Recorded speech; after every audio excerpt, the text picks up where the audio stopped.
विद्यार्थी मित्रांनो, तुम्हा सर्वांना इयत्ता 5वी शिष्यवृत्ती गणित विषयाची संख्यांवरील क्रिया या घटकावर आधारित 50 प्रश्नांची प्रश्नपत्रिका सराव चाचणी क्रमांक 2 दिली होती। या प्रश्नपत्रिकेतील सर्व प्रश्नांची उत्तरे आता आपण क्रमाक्रमाने स्पष्टीकरणासह पाहणार आहोत। चला तर मग आपण पहिल्या प्रश्नापासून सुरुवात करूयात। प्रश्न क्रमांक पहिला आहे, 255 आणि 37 यांच्या गुणाकारात हजार स्थानी येणाऱ्या अंकाची स्थानिक किंमत बरोबर टिंब शतक। म्हणजे या ठिकाणी आपल्याला पहिल्यांदा यांचा गुणाकार करावा लागेल आणि गुणाकारात जे उत्तर येईल त्या गुणाकारातल्या हजार स्थानी येणाऱ्या अंकाची स्थानिक किंमत शोधून त्याचं शतकामध्ये रूपांतर करावं लागेल। आणि म्हणून साठी आपण पहिल्यांदा गुणाकाराची क्रिया करूयात। 255 गुणिले 37, 7 5 35 हातच्या आले 3, 7 5 35 आणि 3 38, 8 हातच्या आले 3, 7 2 14 आणि 3 17। आता आपण 30 ने गुणूयात, इथे शून्य काढून ठेवूयात। 5 त्रिक 15, 5 हातच्या आले 1, 5 त्रिक 15 आणि 1 16, 6 हातच्या आले 1, 3 2 6 आणि 1 7। आता याची बेरीज करूयात।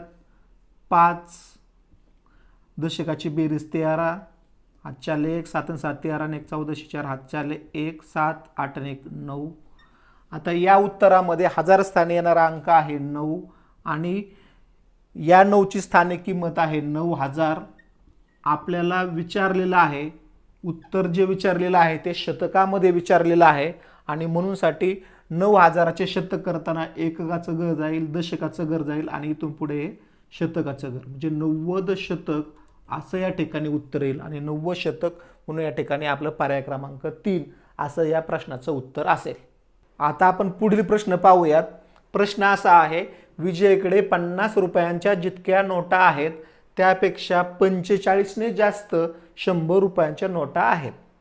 जर त्याच्याकडे 50 रुपयांच्या 135 नोटा असतील तर त्याच्याकडील एकूण रक्कम किती, असा प्रश्न आहे। म्हणजे आता आपल्याला प्रत्येक प्रकारच्या नोटांपासून येणारी रक्कम शोधावी लागेल आणि त्यांची बेरीज करावी लागेल। पहिल्यांदा जी माहिती दिलेली आहे 50 रुपयाच्या त्याच्याकडे ज्या नोटा आहेत त्या 135 नोटा आहेत, मग आपण त्या नोटांपासून मिळणारी रक्कम काढू। 50 रुपयांच्या 135 नोटा ही रक्कम आपल्याला शोधावी लागेल। त्यानंतर 100 रुपयाची ज्या नोटा आहेत त्या किती आहेत, 50 रुपयांच्या नोटांपेक्षा 45 ने जास्त, याचाच अर्थ त्या नोटा होतील, याच्यामध्ये 45 मिळवले 180 नोटा होतील। आणि आता यांचा गुणाकार करूयात, येणाऱ्या रकमेची बेरीज करूयात, म्हणजे आपल्याला आपल्या प्रश्नाचं उत्तर मिळेल। मग या ठिकाणी आपण शून्य, ह्या 50 मधला शून्य काढून ठेवू आणि 5 ने गुणूयात। 5 गुणिले 5 25, हातच्या आले 2, 5 त्रिक 15 आणि 2 17 हातचा आला 1, 5 1 5 आणि 1 6, म्हणजे 6750 ही 50 रुपयाच्या नोटांपासून मिळणारी रक्कम। आता आपल्याला 100 गुणिले 180 हा गुणाकार करावा लागेल। 100 ने ज्यावेळेस गुणतो त्यावेळेस आपण त्याच्यावरती 2 शून्य मांडतो, म्हणजे आपलं जे उत्तर येईल ते येईल 180 आणि त्याच्यावरती हे 2 शून्य। आता आपण या दोन संख्यांची बेरीज करूयात। या ठिकाणी 0 5 7 8 आणि 7 14, 4 हातचा आला 1 1 आणि 1 2, तर 24750 असं आपल्या या प्रश्नाचं उत्तर येईल। पर्याय क्रमांक 3 मध्ये आहे आपल्या प्रश्नाचं उत्तर येईल पर्याय क्रमांक 3। आता या प्रश्नाचं उत्तर शोधून काढताना आपल्याला रोज तयार होणाऱ्या वस्तू पहिल्यांदा शोधून काढूयात।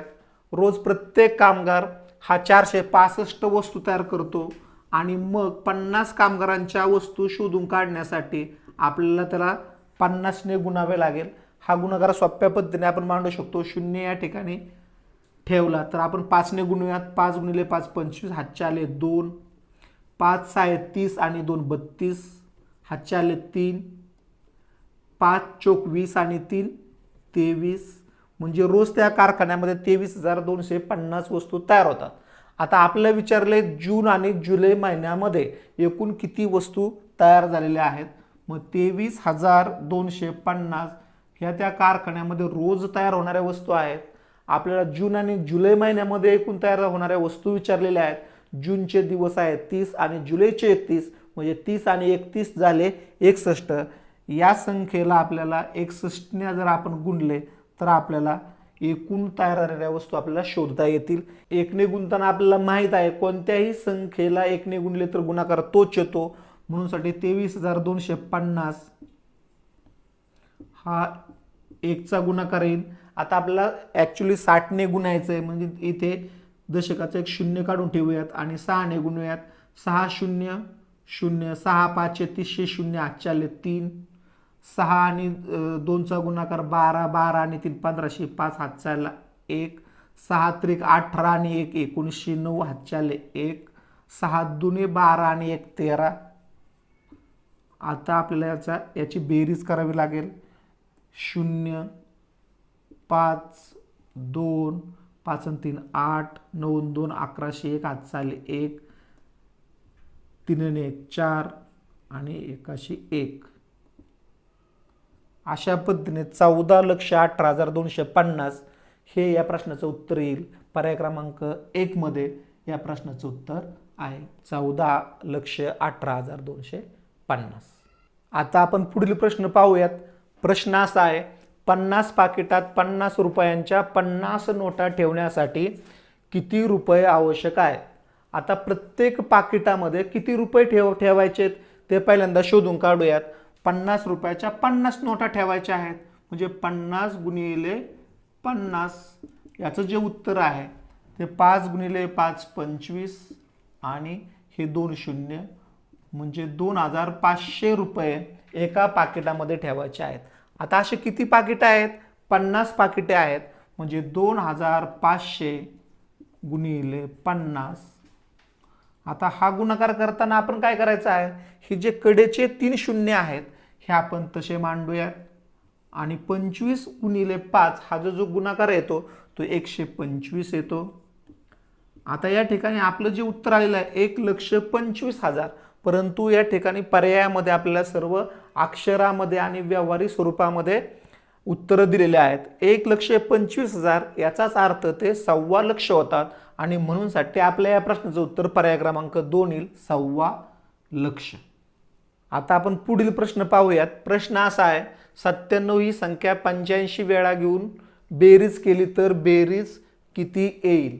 आता या प्रश्नामध्ये बेरीज किती येईल असा विचारलेला आहे, परंतु या प्रश्नामध्ये आपल्याला प्रत्यक्ष क्रिया ही गुणाकाराची करायची आहे. याचं कारण असं आहे, एखादी विशिष्ट संख्या अमुक वेळा घेऊन बेरीज केली तर हा प्रश्न सोडवताना आपल्याला त्या ठिकाणी गुणाकाराची क्रिया करावी लागते आणि म्हणून आपण या ठिकाणी गुणाकार करूयात. 97 गुणिले 85, 5 7 35, हातचे आले 3. 5 9 45 आणि 3 48. 80 ने गुणताना ते 0 ठेवूयात. 8 7 56, हातचे आले 5. 8 9 72, 72 आणि 5 77. आता यांची बेरीज करूयात आपण. 5 8 आणि 6 14, हातचे आले 1. 7 आणि 4 11 आणि 1 12, 12 2 हातचे आले 1. 7 आणि 1 8. तर अशा पद्धतीने 8,245 हे उत्तर आपल्याला पर्याय क्रमांक 1 मध्ये दिसून येतं आणि म्हणून साठी या प्रश्नाचं उत्तर पर्याय क्रमांक 1 असं होईल. आता आपण पुढील प्रश्नाकडे जाऊयात. प्रश्न असा आहे, एका संख्येला 9 ने भागले तर बाकी 7 उरते, 7 ने भागले तर बाकी 5 उरते व 5 ने भागल्यास बाकी 3 उरते, तर ती संख्या कोणती? हा जो प्रश्न आहे हा प्रश्न आपण 2 प्रकारे सोडू शकतो. विभाज्यतेच्या कसोटीच्या मदतीने सोडू शकतो आणि सूत्राच्या मदतीने सोडू शकतो. आपण पहिल्यांदा विभाज्यतेच्या ज्या कसोट्या आहेत त्या कसोट्यांच्या माध्यमातून आपण हा प्रश्न सोडूयात. सर्वात सोपी जी कसोटी आहे ती 5 ची कसोटी आहे. 5 ने भागल्यास बाकी 3 उरते, तर आपण पाहूयात 61 ही जी संख्या आहे याला 5 ने जर या संख्येला भागले तर बाकी 3 उरू शकत नाही, हा पर्याय बाद होईल. या ठिकाणी 5 ने भागल्यास बाकी 3 उरणार आहे, कारण इथे जर शेवटी 0 असेल म्हणजे 310 असतील तरच 5 ने भाग जाणार आहेत आणि बाकी 3 उरणार आहे, म्हणजे हा पर्याय आपला येऊ शकतो. 70 ला जर 5 ने भागले तर पूर्णाने भाग जाईल किंवा निःशेष भागाकार होईल. या ठिकाणी 3 बाकी शिल्लक राहणार नाही आणि या ठिकाणी 5 ने निःशेष भाग जाईल.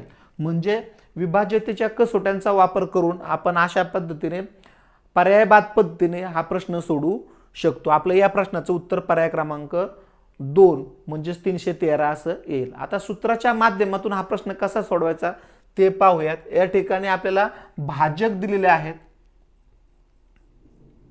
आपल्याला भाज्य संख्या शोधायला सांगितलेली आहे, भाजक दिलेले आहेत, त्याच्यानंतर बाकी दिलेली आहे आणि आपल्याला प्रत्येक वेळेस भाजक आणि बाकीतला फरक शोधायचा आहे. याच्यावर आधारित आपलं सूत्र आहे. पहिल्या याच्यामध्ये भाजक 9 ने भागले तर बाकी 7 उरते आणि भाजक आणि बाकीतला फरक 2 आहे. 7 ने भागले तर बाकी 5 उरते म्हणजे भाजक 7 बाकी 5 उरते. यामधला देखील सुद्धा फरक 2 आहे आणि ज्यावेळेस आपण 5 भाजक घेऊ त्यावेळेस बाकी जे आहे ती 3 उरते आहे. यातला फरक 5 आणि 3 मधला देखील 2 आहे. म्हणजे भाजक आणि बाकी याच्यामधला फरक आपल्याला प्रत्येक वेळेस 2-2 येताना दिसतो. त्यावेळेस सर्व भाजकांचा गुणाकार करायचा आणि हा जो 2 फरक आहे त्याच्यातून वजा केला तर आपल्याला भाज्य संख्या मिळणार आहे.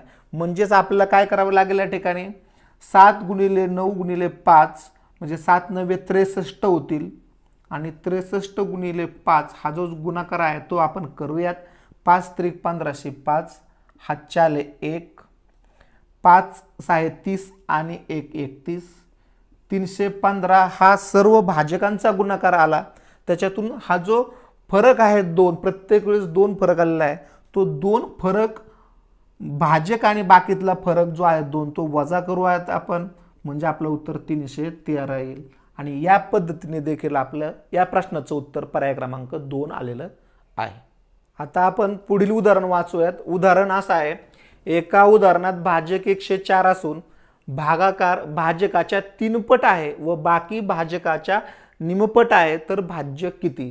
आता या उदाहरणामध्ये आपल्याला सूत्राचा वापर करावा लागेल. तुम्हा सर्वांना माहित आहे भाज्य संख्या बरोबर भाजक गुणिले भागाकार अधिक बाकी या सूत्राने आपण भाज्य संख्या शोधू शकतो. मग या उदाहरणामध्ये भाजक किती दिलेले आहेत, भाजक 104 असून म्हणजे भाजक आपल्याला माहित आहेत तर 104 भाजक आहेत. आता पुढे भागाकार किती आहे, भागाकार भाजकाच्या 3 पट आहे म्हणजे 104 गुणिले 3 करावे लागतील आणि 104 ची तिप्पट ही 312 होईल. तर बाकी किती आहे, बाकी भाजकाच्या निमपट मग भाजक 104 तर बाकी त्याच्या निमपट म्हणजे 52 होतील. आता आपल्याला हे उदाहरण सोडवायचं आहे. पहिल्यांदा आपल्याला 104 गुणिले 312 हा गुणाकार करावा लागेल आणि त्याच्यामध्ये बाकी मिळवावी लागेल. आता आपण 104 गुणिले 312 हा गुणाकार करूयात. 312 गुणिले 104 4 ने गुणूयात आपण. 4 दुने 8 4 एके 4 आणि 4 त्रिक 12. आता आपण या ठिकाणी 100 ने गुणू म्हणजे आपल्याला पूर्ण लगेच उत्तर निघेल. 100 ने गुणताना आपण या ठिकाणी 2 शून्य या ठिकाणी मांडूयात शतकाचे आणि 312 ला 1 ने गुणल्यानंतर 312 येतील. याची बेरीज करू आपण.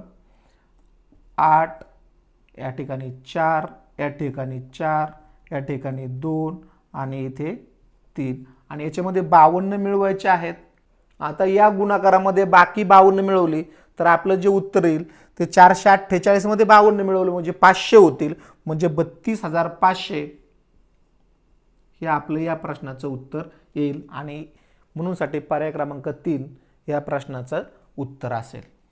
आता आपण पुढील प्रश्न पाहूयात. प्रश्न असा आहे, 25 करंड्यांमध्ये 900 आंबे समान प्रमाणात भरले तर अशा 35 करंड्यातील एकूण आंबे किती.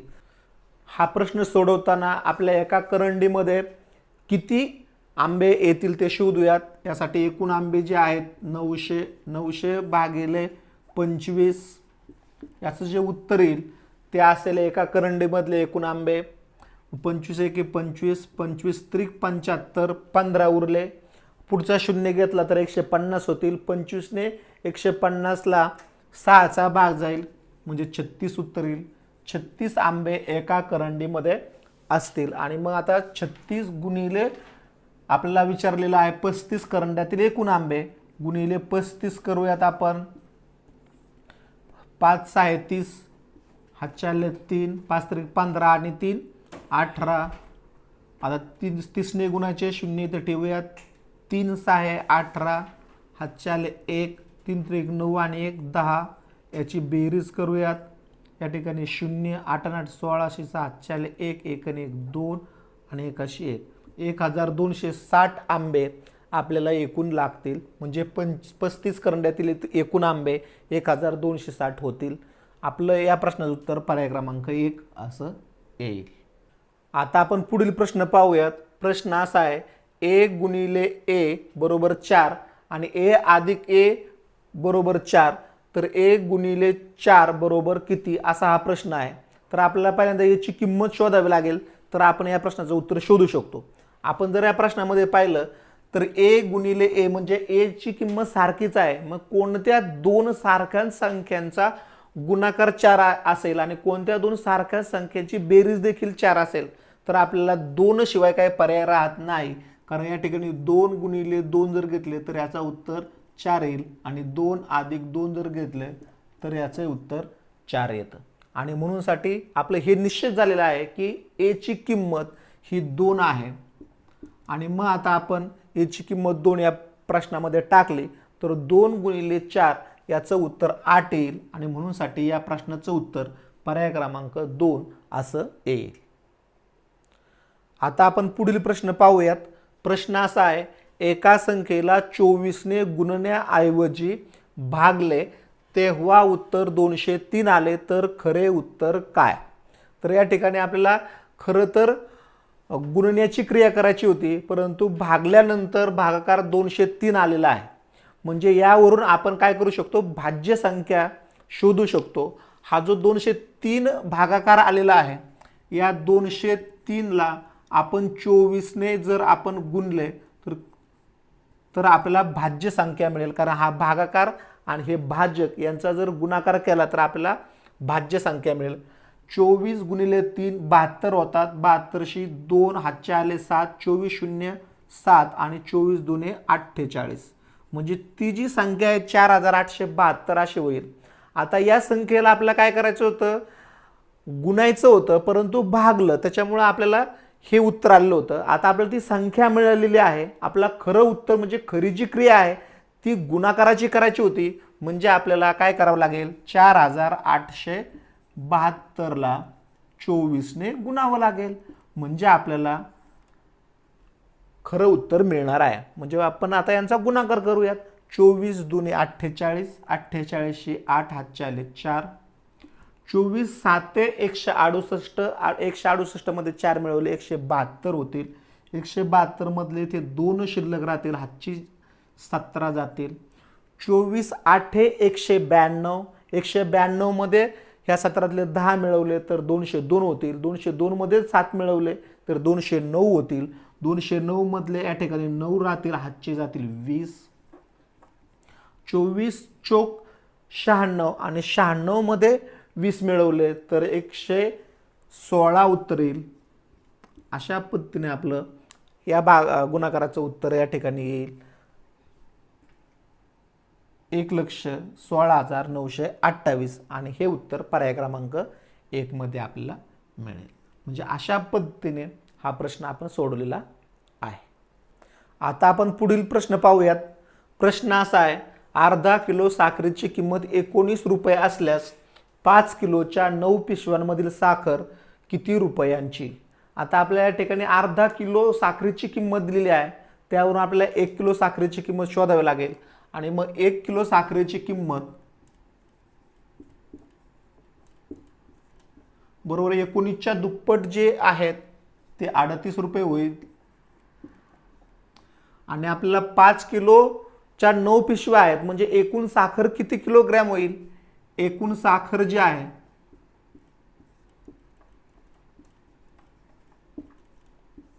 5 9 45 किलोग्रॅम होईल. म्हणजे आता आपल्याला काय करावं लागेल, 38 रुपये एका किलोच्या साखरेचा भाव गुणिले 45 एकूण किलो साखर यांचा आपल्याला गुणाकार करावा लागेल. मग आपण गुणाकार करू. 5 8 40, हातचे आले 4, 5 त्रिक 15 आणि 4 19. 40 ने गुणताना 0 ते काढून ठेवू दशकाचा. 4 8 32शी 2 हातचे आले 3, 4 त्रिक 12 आणि 3 15, याची आपण आता बेरीज करूयात. इथे 0, 9 2 11, हातच्या आले 1, 5 आणि 1 6 आणि 1 7 आणि 1 1, म्हणजे 1710 रुपये हे आपल्याला 5 किलोच्या 9 पिशव्यांमधील साखरेची किंमत मिळेल. आणि हे उत्तर पर्याय क्रमांक 2 ला आहे, म्हणून आपलं उत्तर हे पर्याय क्रमांक 2 असे येईल. आता आपण पुढील प्रश्न पाहूयात. प्रश्न असा आहे, विशालकडे 100 रुपयाच्या व 200 रुपयाच्या प्रत्येकी 15 नोटा आहेत. विजयकडे पण तेवढीच रक्कम 50 रुपयाच्या नोटांच्या स्वरूपात आहे, तर विजयकडे किती नोटा आहेत?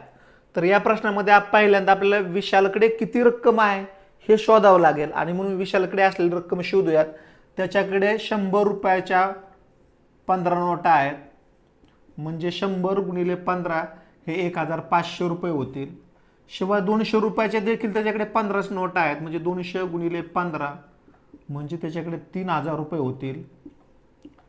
आता त्याच्याकडची जी रक्कम आहे ती 3000 अधिक 1500 म्हणजे 4500 रुपये झाले. आणि ही सर्व रक्कम 50 रुपयाच्या नोटांच्या स्वरूपात आहेत, म्हणजे 50 ने या रकमेला भागू आपण, म्हणजे आपल्याला नोटांची संख्या मिळेल 0 0 5 1 5 5 9 45. शून्याला भाग जाता म्हणून 0 तसाच ठेवला, म्हणजे 90 हे उत्तर आपलं आलेलं आहे. आणि म्हणून यासाठी या प्रश्नाचं उत्तर पर्याय क्रमांक 1 असं येईल. आता आपण पुढील उदाहरण पाहूयात. उदाहरण असं आहे, 1152 भागिले 6 या उदाहरणात भाजक 2 ने वाढवल्यास भागाकार डॅश डॅश डॅश, आणि या ठिकाणी 4 पर्याय आपल्याला दिलेले आहेत. तर आपण पहिल्यांदा भाजक 2 ने वाढवल्यानंतर काय फरक पडतो या भागाकारामध्ये ते शोधून काढल्याशिवाय आपल्याला उत्तर शोधता येणार नाही, आणि म्हणून साठी आपण ही सगळी प्रक्रिया करूयात. पहिल्यांदा आपण हा भागाकार करू. 1152 भागिले 6, 6 1 6, 11 मधून 6 गेले 5 उरले 55 झाले, 6 9 54, 1 उरले 12 होतील, आणि 6 2 12, तर 192 असं या भागाकाराचं उत्तर येईल. आता याच उदाहरणामध्ये भाजक 2 ने वाढवायचे आहेत. ज्यावेळेस आपण भाजक वाढवतो त्यावेळेस हे निश्चित आहे की भागाकार हा कमी होणार आहे, परंतु आपण तो कितीने कमी होतोय ते आता शोधायचं आहे. म्हणजे ह्याच उदाहरणामध्ये भाजक 2 ने वाढवले, आत्ताचा सध्याचा भाजक आहे 6, 2 ने वाढवल्यानंतर भाजक होईल 8. मग हा भागाकार करूयात. 8 1 8, 8 1 8, या ठिकाणी 3 उरतील आणि पुढचा 5 घेतला तर 35 होतील. 8 चौक 32, खाली 3 उरतील आणि 8 चौक 32, पुन्हा 4 येतील, म्हणजे 144 हा भाग करेल.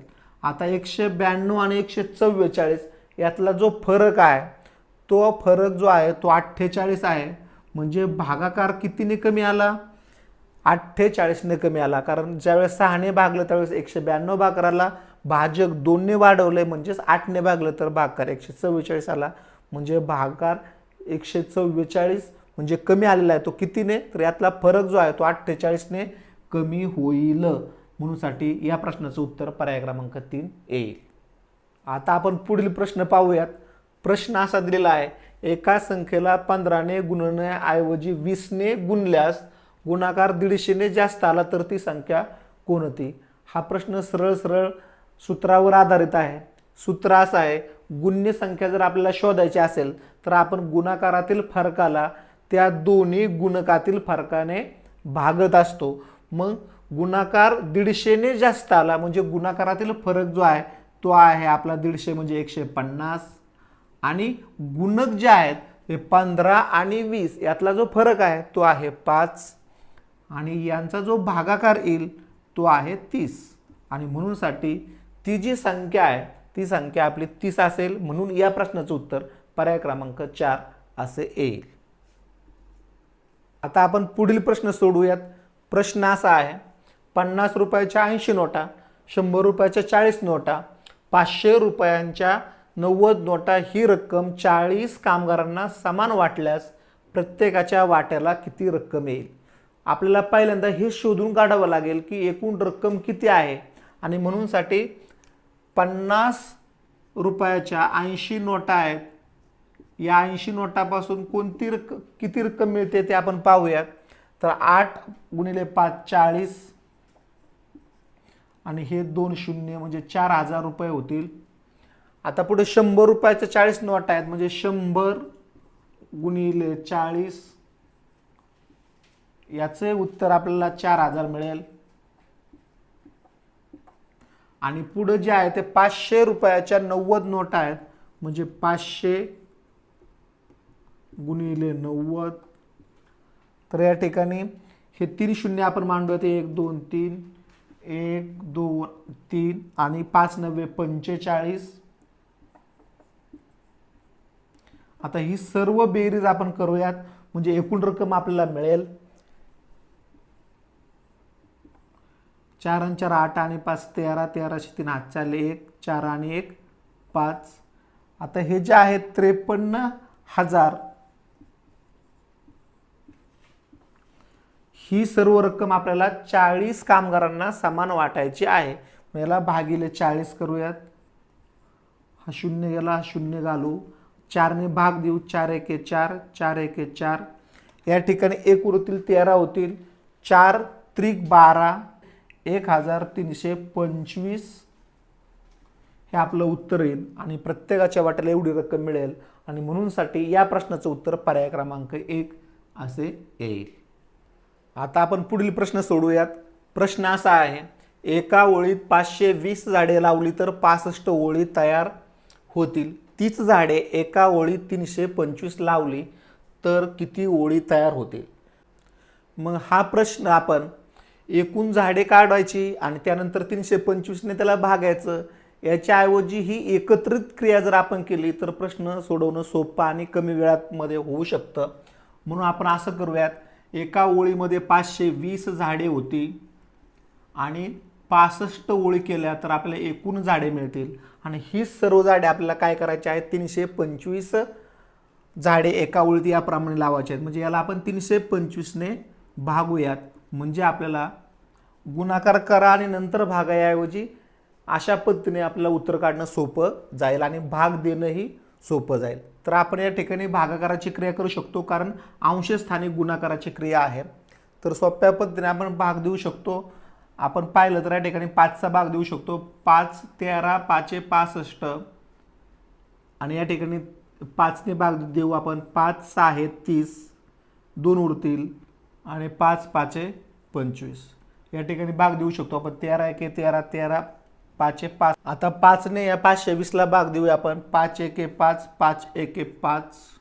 या ठिकाणी 2 आहेत, भाग जात नाही म्हणजे 0. आता 20 झाले. 5 चौक 20 म्हणजे आपलं उत्तर जे येईल ते 104 असं उत्तर येईल. आणि हे उत्तर पर्याय क्रमांक 2 मध्ये आहे.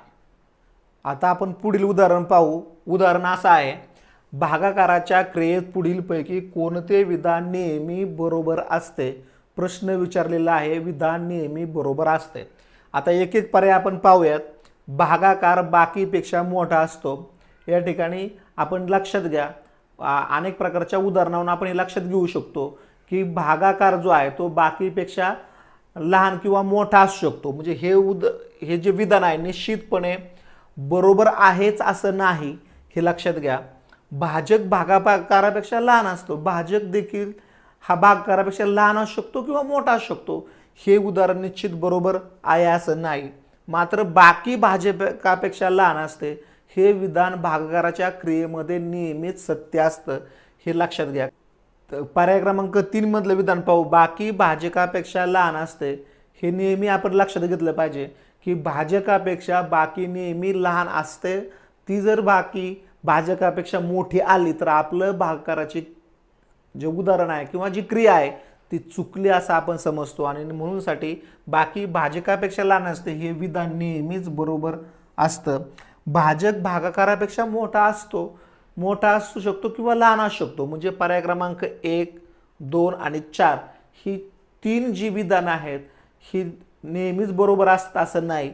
परंतु पर्याय क्रमांक 3 मधलं विधान हे नेहमीच बरोबर असलं पाहिजे, तरच आपली भागाकाराची क्रिया ही बरोबर आहे असं आपण समजतो. आणि म्हणून साठी या प्रश्नाचं उत्तर पर्याय क्रमांक 3 आहे. आता आपण पुढील उदाहरण पाहू. उदाहरण असं दिलेलं आहे, 4000 रुपयात 2 टेबल व 2 खुर्च्या मिळतात. टेबलपेक्षा खुर्ची 400 रुपयाने स्वस्त आहे. तर 4 टेबलांच्या किमतीत किती खुर्च्या विकत घेता येतील, अशा स्वरूपाचा हा प्रश्न आहे. म्हणजे या उदाहरणामध्ये आपण 2 वस्तूंची एकत्रित किंमत आणि त्यातील फरक दिला असता लहान वस्तूची किंमत किंवा मोठ्या वस्तूची किंमत शोधणे या सूत्राचा वापर आपण करू शकतो. त्यासाठी आपल्याला 2 वस्तूंची एकूण किंमत किती आहे ते शोधावं लागेल. मग उदाहरणात जर आपण पाहिलं तर 4,000 रुपयात 2 टेबल व 2 खुर्च्या मिळतात असं दिलेलं आहे. मग एक खुर्च्या आणि एक टेबल आपल्याला 2,000 रुपयात मिळतील. म्हणजे टेबल अधिक खुर्ची यांची मिळून किंमत जी आहे, एक टेबल आणि एक खुर्चीची मिळून किंमत ही 2,000 रुपये होईल. आता यातील लहान वस्तू कोणती आणि मोठी वस्तू कोणती हे आपल्याला शोधून काढावं लागेल. तर या ठिकाणी लिहिलेलं आहे टेबलपेक्षा खुर्ची 400 रुपयांनी स्वस्त आहे. म्हणजे जास्त किमतीची वस्तू जी आहे ती टेबल आहे आणि खुर्ची जी आहे ती कमी किमतीची आहे. म्हणजे टेबल कसा आहे, महाग आहे आणि खुर्ची कशी आहे, स्वस्त आहे. मग आता आपल्याला जर महाग वस्तूची किंमत काढायची असेल तर या ठिकाणी आपल्याला काय करावं लागेल, एकूण किंमत अधिक त्यातला फरक आणि याची बेरीज करून त्याला 2 ने भागावं लागेल. म्हणून टेबलाची किंमत आपण शोधूयात. तर टेबल महाग आहे म्हणजे टेबलची किंमत बरोबर काय करावं लागेल आपल्याला, त्या 2 वस्तूची एकत्रित किंमत 2,000 अधिक त्यांच्या किमतीतला जो फरक आहे तो 400 रुपये, यांची बेरीज करावी लागेल आणि या बेरजेला आपल्याला 2 ने भागावे लागेल. म्हणजे टेबल महाग आहे आणि या महाग वस्तूची किंमत काढताना त्या 2 वस्तूंची किंमत अधिक त्यातला जो फरक आहे तो फरक यांची बेरीज करून आपल्याला त्याला 2 ने भागायचा आहे. 2,000 अधिक 400 2400 भागिले 2 बरोबर 1200 रुपये ही टेबलची किंमत होईल.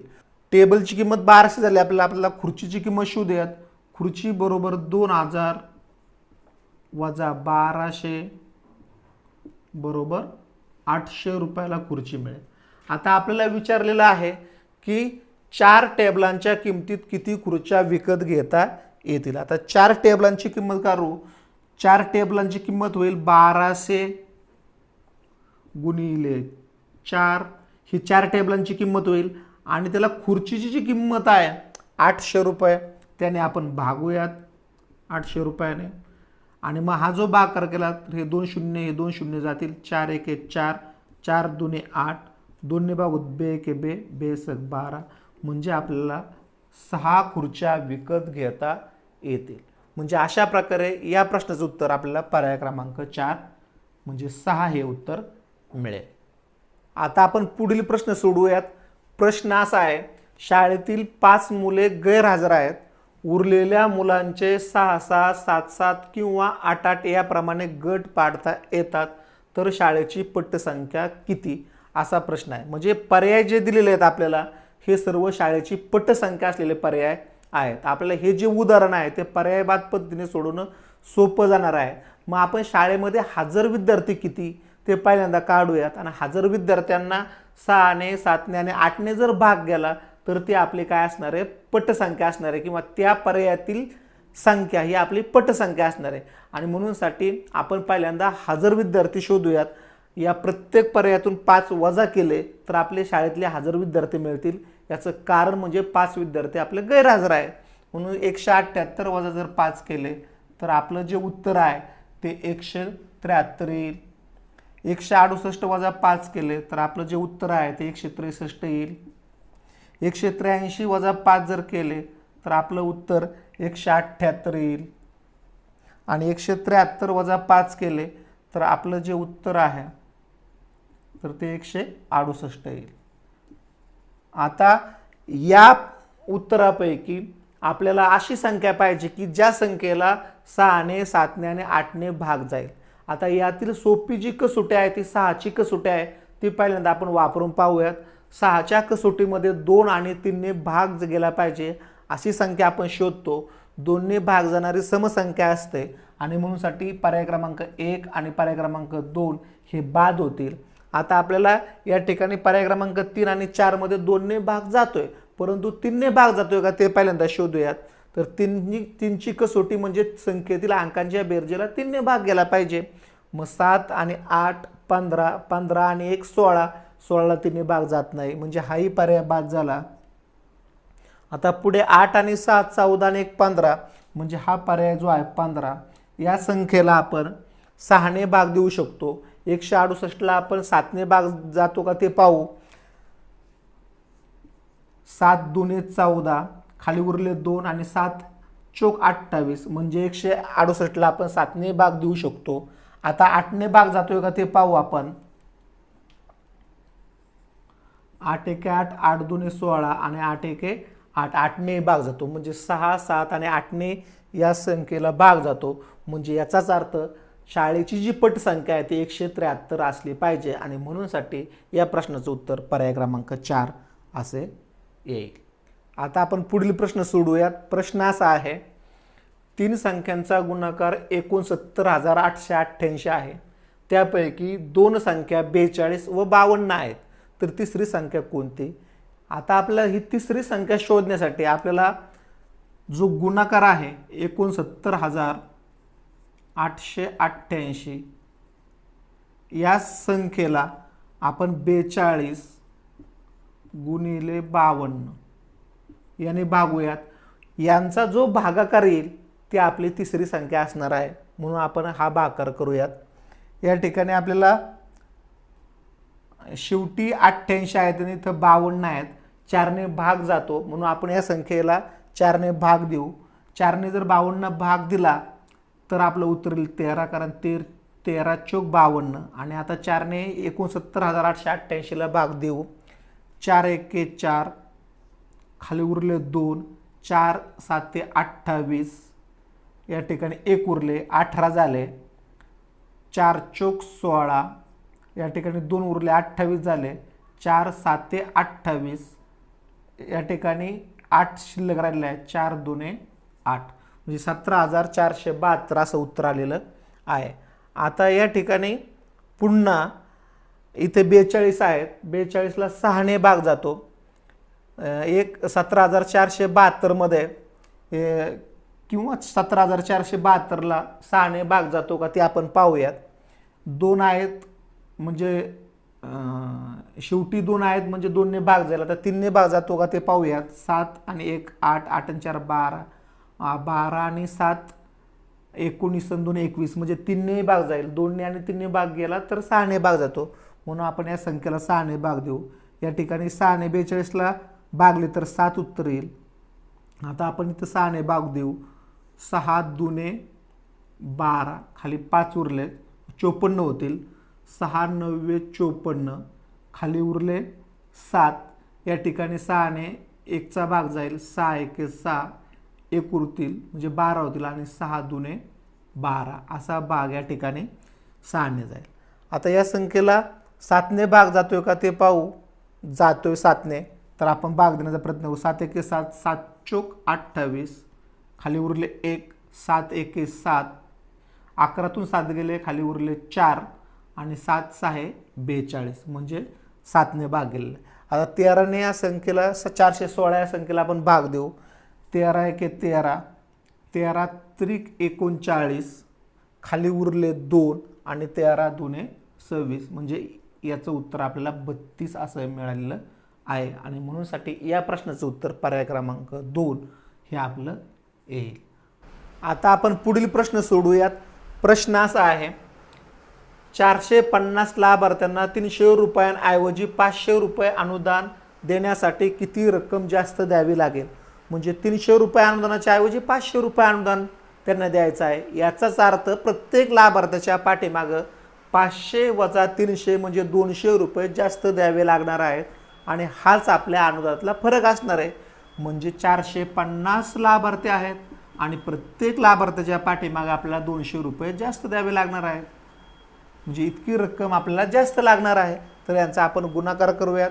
हे कडेचे जे 3 शून्य आहेत आपण बाजूला काढून ठेवूयात आणि 45 दुने 90 मांडूयात. म्हणजे आपल्याला 90,000 रुपये जास्त अनुदान लागणार आहे आणि म्हणूनसाठी या प्रश्नाचं उत्तर पर्याय क्रमांक 3 असे आहे. आता आपण पुढील प्रश्न सोडूयात. प्रश्न असा आहे, 3,63,636 वया म्हणजे किती डझन वया? तर 1 डझन म्हणजे आपल्याला माहित आहे 12 वस्तू, म्हणजे 12ने या संख्येला भागले तर आपल्याला या प्रश्नाचं उत्तर मिळणार आहे. आता हा भाग देऊयात आपण. 12 त्रिक 36, 36 मधून 36 गेले 0, पुढचे 3 घेतले, 12ने 3ला भाग जात नाही, शून्याचा भाग गेला म्हणून आपण इथे 0 ठेवले. पुढचा 6 घेतला, या ठिकाणी 36 होतील. 12 त्रिक 36, 36 मधून 36 गेले 0, पुढचा 3 घेतला, 12ने 3ला भाग जात नाही म्हणजे शून्याचा भाग गेला, 0 देऊयात. पुढचा अंक घेतला, झाले 36, 12 त्रिक 36, 36 मधून 36 गेले 0. अशा पद्धतीने या प्रश्नाचं उत्तर पर्याय क्रमांक 2 असं येईल. आता आपण पुढील प्रश्न पाहूयात. प्रश्न असा आहे, एका संख्येतून 16 वजा करून येणाऱ्या वजाबाकीला 19ने भागले असता भागाकार 15 येतो व बाकी 0 उरते, तर ती संख्या शोधून काढण्याची योग्य रीत कोणती? तर या ठिकाणी बाकी 0 उरते असं सांगितलेलं आहे. भागाकार 15 येतो म्हणजे हा भागाकार दिलेला आहे. 19ने भागले म्हणजे 19 हा भाजक दिलेला आहे. तर आपल्याला या ठिकाणी थोडक्यात ती संख्या शोधायची, त्याची म्हणजे भाज्य शोधायचं आहे. आणि भाज्य बरोबर काय आहे तर भागाकार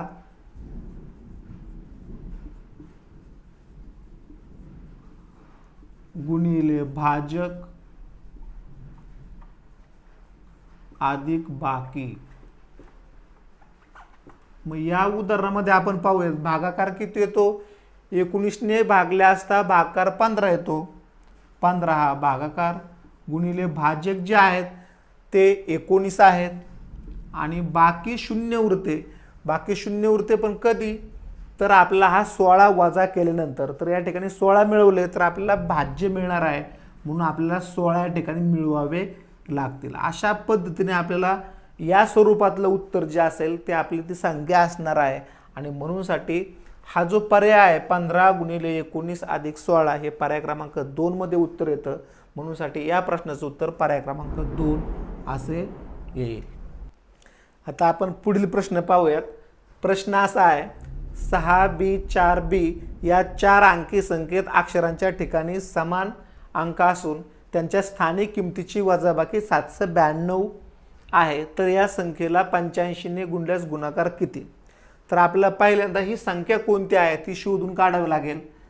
6b 4b अशी 4 अंकी संख्या आहे आणि यांच्या हा जो b आहे या ठिकाणी समान अंक आहे आणि या समान अंकाच्या स्थानिक किमतीतला जो फरक आहे तो 792 आहे. ज्यावेळेस समान अंक असतात आणि त्यांच्या स्थानिक किमतीतला फरक दिलेला असतो त्यावेळेस त्या समान अंकाच्या ठिकाणी जो फरक आहे या फरकात सर्वात डावीकडे जो अंक असतो त्या पुढील अंक त्या ठिकाणी असतो. आणि म्हणूनसाठी ही जी संख्या आहे ही आपल्याला 6848 म्हणजे 6848 असे मिळेल. आता ही संख्या मिळाल्यानंतर आपल्याला या संख्येला 85ने गुणल्यास गुणाकार किती असं विचारलेलं आहे. म्हणजे आपल्याला या संख्येला 85ने गुणावे लागेल म्हणजे आपलं योग्य ते उत्तर येईल. आता आपण हा गुणाकार करू. 8 5 40, 40 0 हात चालले 4, 5 चौक 20 आणि 4 24 4 हात चालले 2, 8 5 40, 40 आणि 2 42, 42 2 हात चालले 4, 6 5 30, 30 आणि 4 34. आता आपल्याला 8ने म्हणजे या ठिकाणी 8 दशक आहेत 80ने गुणायचे तर 0 तर ठेवूयात. 8 8 64, 64ची 4 हात चाले 6, 8 चौक 32 आणि 6 38, 8 हात चाले 3, 8 8 64 आणि 3 67, 7 हात चाले 6, 8 6 48, 48 आणि 6 54. आता ही बेरीज आपण करूयात म्हणजे आपलं या प्रश्नाचं उत्तर मिळेल 5,82,080. 5,82,080 आपलं उत्तर येईल. 5,82,080 हे उत्तर पर्याय क्रमांक 2 मध्ये आहे आणि म्हणूनसाठी या प्रश्नाचं उत्तर पर्याय क्रमांक 2 असे येईल. आता आपण पुढील प्रश्न पाहूयात. प्रश्न असा आहे, 397 गुणिले 548 या गुणाकारात लहानात लहान कोणती संख्या मिळवली असता 5ने निशेष भाग जाईल. आता या गुणाकारात आपल्याला या दोन संख्यांचा गुणाकार करण्याची अजिबात आवश्यकता नाही. आपला हा जो प्रश्न आहे तो कसोटीवरती सोडवायचा आहे. आपल्याला 5ने निशेष भाग जाण्यासाठी या संख्येच्या गुणाकाराच्या एककास्थानी आपल्याला 0 किंवा 5 या अंकांची आवश्यकता आहे. आता या संख्येतील जे एककाच्या स्थानी अंक आहे ते 7 गुणिले 8 याचा जो गुणाकार येईल तो 56 येईल. आणि मग आता आपण या 56 मध्ये लहानात लहान कोणती संख्या मिळवली तर आपल्याला या ठिकाणी 0 किंवा 5 मिळेल ते शोधूयात. जर आपण लहानात लहान पहिला अंक घेतला तर तो 1 या ठिकाणी 57 होतील, 5ने निशेष भाग जाणार नाही. 6 जर घेतले तर या ठिकाणी 62 होतील, एककाच्या घरात किंवा स्थानावरती 2 येतील, या ठिकाणी 5ने निशेष भाग जाणार नाही. जर या 56 मध्ये 4 मिळवले तर आपल्याला 60 हे उत्तर येईल. आणि मग या संख्यांच्या गुणाकारामध्ये 4 मिळवले म्हणजे आपल्या एककाच्या स्थानी 0 मिळतील आणि म्हणजेच 5ने निशेष भाग जाईल. आणि म्हणूनसाठी या प्रश्नाचं उत्तर पर्याय क्रमांक 2 असे येईल. आता आपण पुढील प्रश्न सोडूयात. प्रश्न असा आहे, 85 ची 8 पट व 8 ची 97 पट यातील फरक किती? आपण जर उदाहरणाचं निरीक्षण केलं तर 85 ची 8 पट आणि 8 ची 97 पट म्हणजे या ठिकाणी दोन्ही ठिकाणी गुणाकाराची क्रिया आहे. तर गुणाकार करून त्यातला फरक काढण्याच्या ऐवजी आपण याची मांडणी जर व्यवस्थित पद्धतीने केली तर आपल्याला उदाहरण पटकन सोडवता येणार आहे. त्याच्यामुळे 8 ची 97 पट ही 85 च्या 8 पटीपेक्षा निश्चितच मोठी असणार आहे. म्हणूनसाठी आपण काय करूयात, 8 ची 97 पट म्हणजे 8 गुणिले 97 याच्यामधून 85 ची 8 पट म्हणजे 85 गुणिले 8 वजा करूयात. या ठिकाणी आपण वजाबाकीची क्रिया केलेली आहे. आता या दोन्ही ठिकाणी 8 हे सामायिक आहेत म्हणजे आपल्या 97 आणि 85 यातला फरक काढून त्याला 8 ने गुणावे लागेल. म्हणजे 97 वजा 85 गुणिले 8. 97 आणि 85 यातला जो फरक आहे तो येईल 12. 12 गुणिले 8 असं आपल्या या प्रश्नाचं उत्तर येईल. आणि हे उत्तर आपल्याला 12 ची 8 पट किंवा 8 ची 12 पट हे पर्याय क्रमांक 1 मध्ये पाहायला मिळतं. आणि म्हणूनसाठी या प्रश्नाचं उत्तर पर्याय क्रमांक 1 असे येईल. आता आपण पुढील प्रश्न सोडवण्याचा प्रयत्न करूयात. प्रश्न असा आहे, 10 दशलक्षातून 11,1212 रुपये उरले तर किती रुपये खर्च झाले? आता आपण 10 दशलक्ष हे आपण व्यवस्थित मांडून घेऊयात. 10 हे दशलक्षाच्या घरात जातील कारण आपल्याला 10 दशलक्ष विचारलेले आहेत. मग लक्ष, कारण 10ला दशलक्षाच्या घरामध्ये टाकावं लागेल. मग लक्षाचं घर येईल. त्याच्यानंतर दश हजार, हजार, शतक, दशक आणि एकक हे आपले 10 दशलक्ष मांडून झालेले आहेत. याच्यामधून 11,1212 रुपये उरलेले आहेत. तर 11,1212 मांडताना आपल्याला 11,000 पहिल्यांदा मांडून घ्यावे लागतील. त्याच्यानंतर 1212 अशा पद्धतीने मांडावे लागतील. याची बेरीज करावी लागेल. 2 1 2 1 1 2 आणि या ठिकाणी 1. तर 11,1212 रुपये म्हणजे खरे तर आपले 12,212 रुपये होत आहेत. म्हणजे याच्यातून आपण 12,212 रुपये उरलेले आहेत. तर किती रुपये खर्च झाले तर आपल्याला या 10 दशलक्षातून हे 12,212 रुपये वजा करावे लागतील. तर खर्च झालेली रक्कम आपल्याला मिळेल. आणि म्हणूनसाठी आपण ह्या दोघांची वजाबाकी करूयात. 12,212 ही वजाबाकी आपण करूयात. ही वजाबाकी करत असताना या ठिकाणी 0 आहेत, वजाबाकी होणार नाही. आणि म्हणूनसाठी आपण काय करू, हातचे घेऊयात. या ठिकाणी हातचे घेतले, इथे 9 9 9 9 9 9 आणि शेवटी 10 राहतील. 10तून 2 गेले 8, 9तून 1 गेले 8, 9मधून 2 गेले 7, 9मधून 2 गेले 7, 9मधून 1 गेले 8 आणि 9,9 पुढे 9,9. अशा पद्धतीने 99,87,788 हे आपले या प्रश्नाचं उत्तर येईल. 99,87,788 पर्याय क्रमांक 2 मध्ये आहे आणि म्हणूनसाठी या प्रश्नाचं उत्तर पर्याय क्रमांक 2 असे येईल. आता आपण पुढील प्रश्न सोडूयात. प्रश्न असा आहे, 16 व 9 या दोन्ही संख्यांची सामायिक विभाज्य संख्या खालीलपैकी कोणती? म्हणजे खालीलपैकी कोणत्या पर्यायातील संख्येला 16 व 9 या दोन्ही संख्यांनी भाग जाईल. परंतु आपल्या या सर्व संख्या गुणाकाराच्या स्वरूपामध्ये दिलेल्या आहेत आणि म्हणूनसाठी आपण या संख्याचा जो गुणाकार आहे तो आपण करूया. 74 गुणिले 2 म्हणजे 148 उत्तर येईल. 18 गुणिले 8 144 उत्तर येईल. 36 गुणिले 3 याचं उत्तर 108 येईल आणि 9 गुणिले 8 याचं उत्तर 72 येईल. तर या संख्यांना 16 व 9 या दोन्ही संख्येने भाग जातो का हे पाहायचं आहे.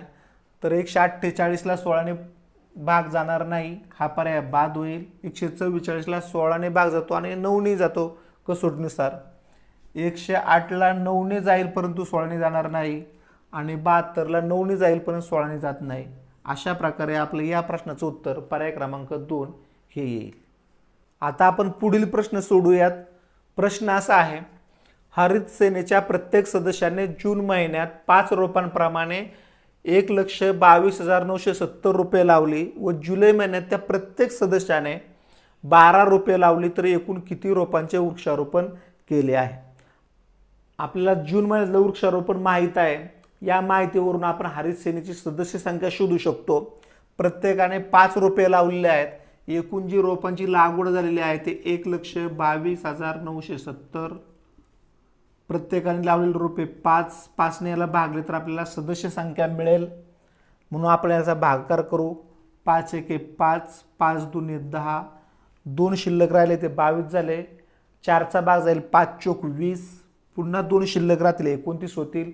5 गुणिले 5 25, खाली 4 शिल्लक राहतील या ठिकाणी 47 होतील. 5 9 45, 2 शिल्लक राहतील आणि 5 ने 20ला 4चा भाग जाईल. अशा पद्धतीने 24,594 ही सदस्य संख्या हरित सेनेची आहे. आता ही सदस्य संख्या आपल्याला गरजेची काय आहे? या प्रत्येक सदस्याने जुलै महिन्यामध्ये 12 रोपे लावलेली आहेत. आपल्याला जूनची रोपं माहीत आहेत, जुलैची रोपं शोधायची आहेत. मग जुलैची रोपं शोधत असताना सदस्य संख्या जी आहे 24,594 गुणिले 12, हा गुणाकार आपण करूयात. 12 चोक 48, हातचे आले 4. 12 9 108, 108 आणि 4 112, तर या ठिकाणी 2 राहतील, हातचे आले 11. 12 पंचे 60 आणि 11 हे झाले 71, 71 1 हातचे आले 7. 12 चोक 48 आणि 7 55 5 हातचे आले 5 आणि 12 2 24 आणि 5 झाले 29. अशा पद्धतीने आपल्याला आता ही जुलैची संख्या मिळालेली आहे. जुलैची संख्या मिळाली 29, 2 लक्ष. अशा पद्धतीने आपल्याला जुलैची रोपांची संख्या मिळालेली आहे 2,95,000, 2,95,128 ही जुलैची रोप आहेत आणि जूनची रोपांची संख्या या ठिकाणी दिलेली आहे 1,22,970. ह्यांची जर बेरीज केली तर आपल्याला एकूण वृक्षारोपण मिळणार आहे. या ठिकाणी बेरीज करू आपण. 8 7 आणि 2 9, 9 ने 1 10 0, हात चाले 1, 5 2 7 आणि 1 8, 9 2 11 1, हात चाले 1, 2 2 4, 4,18,098, 4,18,098 हे पर्याय क्रमांक 3 मध्ये आहेत. म्हणून या प्रश्नाचं उत्तर आपल्याला पर्याय क्रमांक 3 असं लिहावं लागेल. आता आपण पुढील प्रश्न सोडूयात. प्रश्न असा आहे, नाटकाची 100 रुपये किमतीची व 75 रुपये किमतीची एकूण 50 तिकिटे खरेदी केली. त्यासाठी 4,550 रुपये खर्च झाले, तर 75 रुपयांची तिकिटे किती? असा प्रश्न आहे. पर्यायवाद पद्धतीने देखील हा प्रश्न सोडवता येतो, परंतु आपण समीकरणाच्या पद्धतीने हा प्रश्न सोडवूयात. मग यासाठी आपल्याला 75 रुपयाची तिकिटे किती, तर 75 रुपयाची एक्स तिकिटे मानू. 75 रुपयांची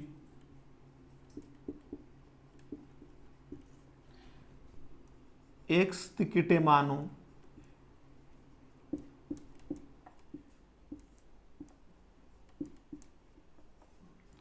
आता आपल्याकडे तिकिटांचे दोन प्रकार आहेत, एक 75 रुपयाचं तिकीट आहे आणि एक 100 रुपयाचं तिकीट आहे. या प्रत्येक तिकिटासाठी होणारा खर्च किंवा रक्कम जी आहे ती शोधायचा प्रयत्न करू. मग पहिला जो प्रकार आहे तो 75 रुपयाच्या तिकिटांचा आहे. मग 75 रुपयाच्या तिकिटापासून जी रक्कम आपल्याला खर्च झालेली आहे ती आपण शोधायचा प्रयत्न करू. म्हणजे 75 गुणिले तिकिटांची संख्या एक्स, म्हणजे याचं उत्तर येईल 75 एक्स. दुसरा जो तिकिटाचा प्रकार आहे तो 100 रुपयाच्या तिकिटांचा आहे. आणि 100 रुपयाची तिकिटे जी आहेत, आता ते तिकिटे किती आहेत, एकूण तिकिटे जी आहेत ती 50 आहेत, त्याच्यातून 75 रुपयाची एक्स तिकिटे गेली, म्हणजे 100 गुणिले 50 वजा एक्स एवढी तिकिटे 100 रुपयाची असणार आहेत. कारण एकूण तिकिटे 50, 75 रुपयाची एक्स कमी झाली, म्हणजे 100 रुपयाची 50 वजा एक्स तिकिटे शिल्लक राहतील. आणि त्याला 100ने जर गुणले तर त्यासाठी झालेला खर्च आपल्याला शोधून काढता येईल. म्हणजे 50 गुणिले 100 याचं जे उत्तर येईल ते 5000 वजा 100 एक्स. आता 75 रुपयाच्या तिकिटासाठी झालेला खर्च 75 एक्स अधिक 100 रुपयाच्या तिकिटासाठी झालेला जो खर्च आहे तो 5000 वजा 100 एक्स. आणि हा मिळून जो खर्च आहे तो 4550 आहे. आता हे समीकरण आपल्याला सोडवायचं आहे, तर या ठिकाणी जो अक्षराचा भाग आहे तो आपण एकत्र करूयात. 75 एक्स या चिन्हासहित ते एकत्र करायचे, वजा 100 एक्स अधिक 5000 बरोबर 4550. आता हे आपण सोडूयात. 75 मधून 100 कमी होत नाही ते, अशा वेळेस मोठ्या पदातून लहान पद वजा करायचं आणि वजा बाकीचं चिन्ह द्यायचं. याचं जे उत्तर येईल ते वजा 25 एक्स. आता या ठिकाणी हे 5000 जे आहेत हे पक्षांतर पद्धतीने आपण पलीकडे नेऊयात. ते पक्षांतर पद्धतीने पलीकडे जात असताना त्याचं विरुद्ध क्रिया होईल. 4550 या ठिकाणी बेरजेच्या स्वरूपात ते वजाबाकीच्या स्वरूपामध्ये जातील, वजा 5000. या ठिकाणी वजा 25 एक्स बरोबर 4550 वजा 5000. या ठिकाणी ही वजाबाकी होत नाही. अशा वेळेस या दोन संख्येमधला फरक काढायचा आणि मोठ्या पदाचं चिन्ह द्यायचं. यातला जो फरक आहे तो 450 आणि मोठ्या पदाचं चिन्ह जे आहे ते वजा. आता समीकरणाच्या दोन्ही बाजूला वजा चिन्ह आहे, आपण ते दोन्ही बाजूला असल्यामुळे कट करू शकतो. कारण समीकरणाच्या दोन्ही बाजूला सारखीच क्रिया केली तरी समीकरणाच्या उत्तरावरती त्याचा काहीच परिणाम होत नाही. आणि म्हणूनसाठी हे आपण 25x बरोबर 450 असं मांडू शकतो. आता हा जो भागाकार आहे आपण इकडे पुढे करूयात, कारण इथे 25x हे गुणाकाराच्या स्वरूपात आहेत, ते उजव्या बाजूला जाऊन 25 भागिले होतील. म्हणजे x बरोबर 450. या ठिकाणी ते गुणाकाराच्या स्वरूपात आहेत, पक्षांतर पद्धतीने ते पलीकडे जाऊन 450ला भागिले होतील, भागिले 25. हा भागाकार आपण करूयात. 25 एके 25, खाली 20 उरले, पुढचा जो 0 आहे तो घेतल्यानंतर 200 होतील आणि 25 8 200 म्हणजे x बरोबर 18. आणि x ही आपल्याला 75 रुपये किंमत असलेल्या तिकिटाची संख्या आहे आणि म्हणूनसाठी 75 रुपयांची एक्स तिकिटे म्हणजे 18 तिकिटे आपल्याला त्या ठिकाणी घेतलेली असतील. आणि म्हणूनसाठी या प्रश्नाचं उत्तर आपल्याला पर्याय क्रमांक 3 म्हणजेच 18 असं येईल.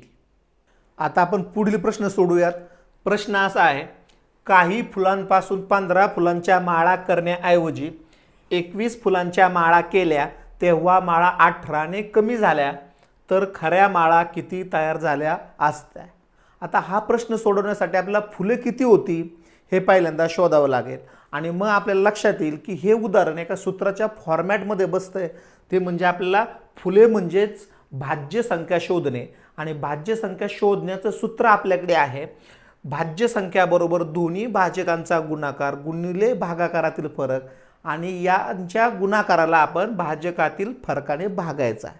मग या ठिकाणी दोन्ही भाजकांचा गुणाकार म्हणजे दोन्ही भाजक कोणते आहेत तर 15 फुलांच्या माळा करण्याऐवजी 21 फुलांच्या माळा केल्या म्हणजे हे दोन्ही भाजक झाले 21 गुणिले 15 आणि तेव्हा माळा 18ने कमी झाल्या म्हणजे हा जो झाला तो भागाकारातील फरक झाला 18 आणि यांच्या गुणाकाराला आपल्याला भाजकातला जो फरक आहे 21 आणि 15 यातला जो फरक आहे तो आहे 6 आणि हा आता आपल्याला काय करायचा आहे गुणाकार करायचा आहे. हे उदाहरण सोडवायचं आहे. आता 6 ने आपण 18ला भाग देऊयात 6 1 6 6 त्रिक 18.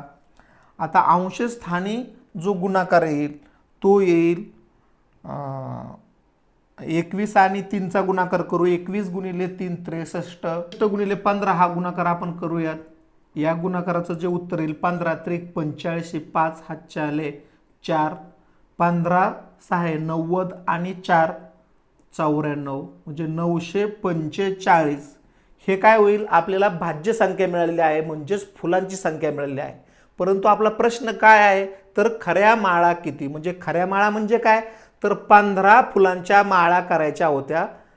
त्या माळा म्हणजे 15 फुलांच्या माळाप्रमाणे किती माळा तयार होतील म्हणजेच आपल्याला 945 या फुलांच्या संख्येला 15ने भागावं लागेल.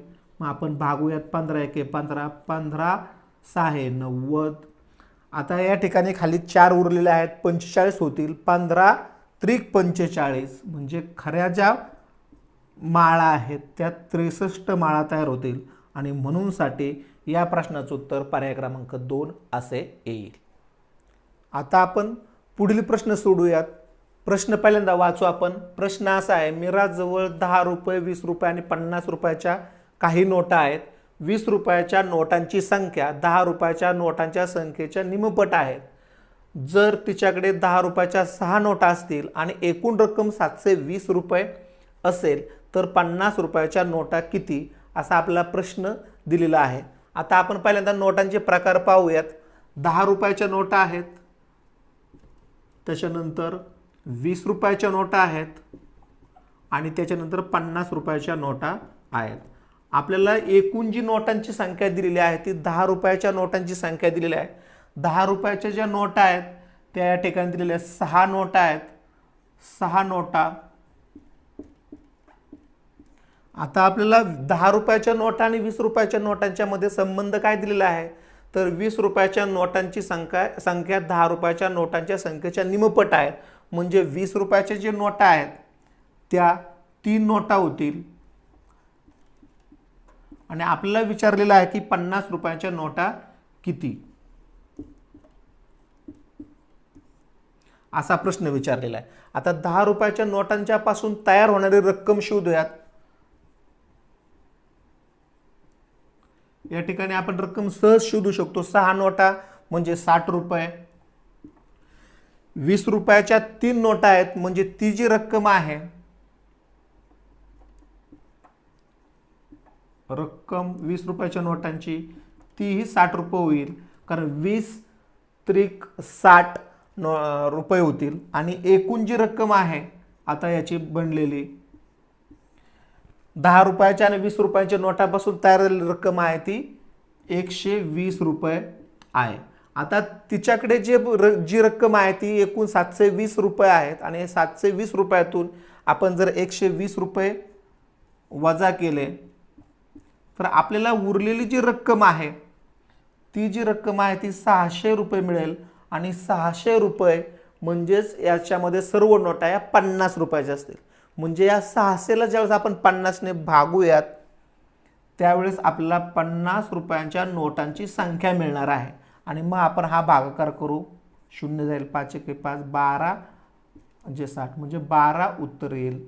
म्हणून या प्रश्नाचं उत्तर पर्याय क्रमांक 4 असं येईल. आता आपण पुढील प्रश्न सोडू. प्रश्न असा आहे, समान आकाराच्या 4 बरण्यात 340 चॉकलेट आहेत, तर अशा 4,500 बरण्यात किती चॉकलेट असतील.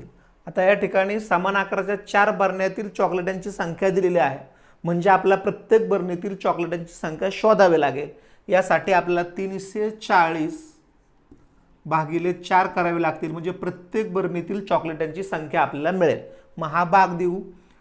4 एके 4, 4 आठे 32. या ठिकाणी 2 शिल्लक राहतील, 20 होतील आणि 4 ने 20ला 5चा भाग जाईल, म्हणजे प्रत्येक बरणीमध्ये 85 चॉकलेट असतील. आता एकूण बरण्या किती आहेत? 4,500 बरण्या. 4.5 आपल्याला मांडता आले पाहिजेत. 4.5 म्हणजे 3,750 एवढ्या बरण्या आहेत. प्रत्येक बरणीत आहेत चॉकलेटांची संख्या 85. हा गुणाकार आपल्याला करायचा आहे, म्हणजे आपल्याला एकूण चॉकलेटांची संख्या मिळेल. 5 ने गुणू, 5 शून्य 0, 5 5 25, 5 हातच्या आले 2, 5 7 35 आणि 2 37, हातच्या आले 3, 5 त्रिक 15 आणि 3 18. आता 80 ने गुणताना या ठिकाणी 0 काढून ठेवू. 80 ने या एककाच्या शून्याला गुणायचं आहे, 0 काढून ठेवलेला आहे. 8 0 0, 8 5 40, 0 हातच्या आले 4, 8 7 56 आणि 4 60, 60 0 हातच्या आले 6, 8 त्रिक 24, 24 आणि 6 30. आता आपल्याला याची बेरीज करायची आहे. 0 5 7 8 1 आणि 3.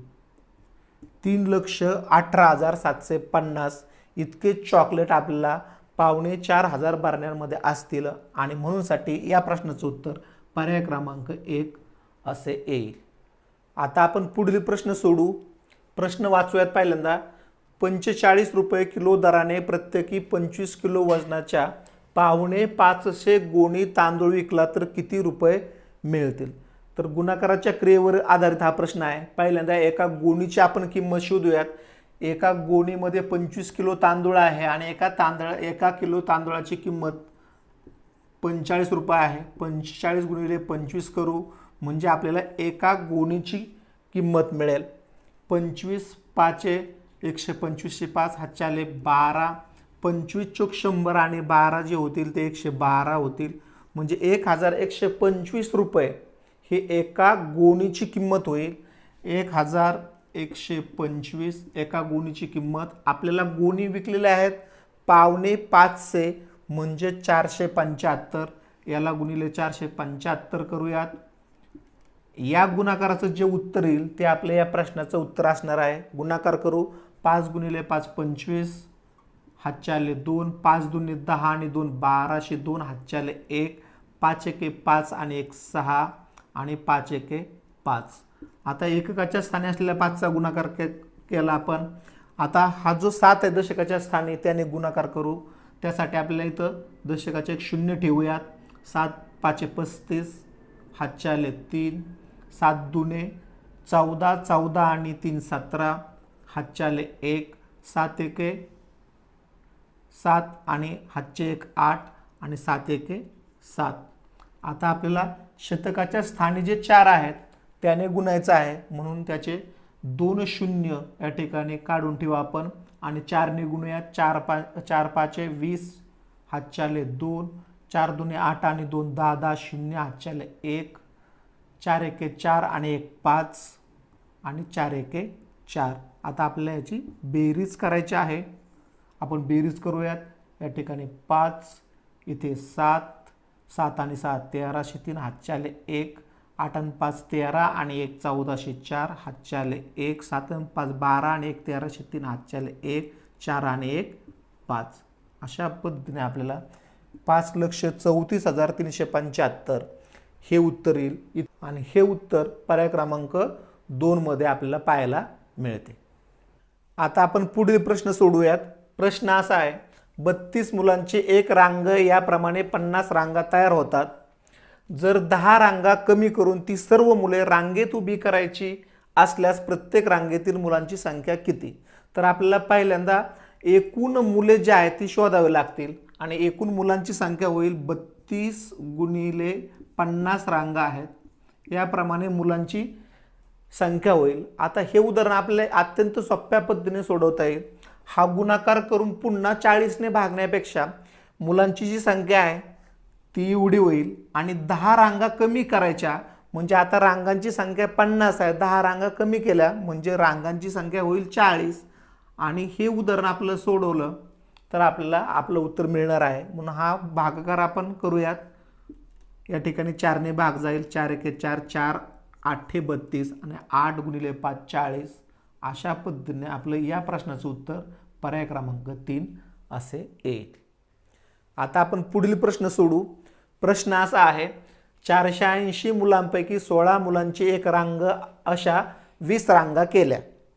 उरलेल्या मुलांच्या समान संख्येत 5 रांगा करण्यासाठी प्रत्येक रांगेत किती मुले घ्यावी लागतील असा प्रश्न दिलेला आहे। आता आपण पहिल्यांदा 16 मुलांची एक रांग अशा 20 रांगांमध्ये गेलेली मुले शोधून काढूयात।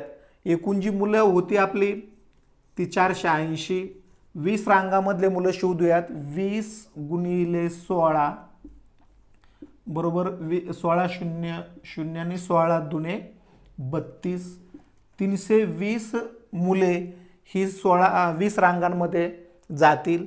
आता या 480 मधून आपण 320 मुले वजा करू म्हणजे आपल्याला उरलेल्या मुलांच्या 5 रांगा करता येतील।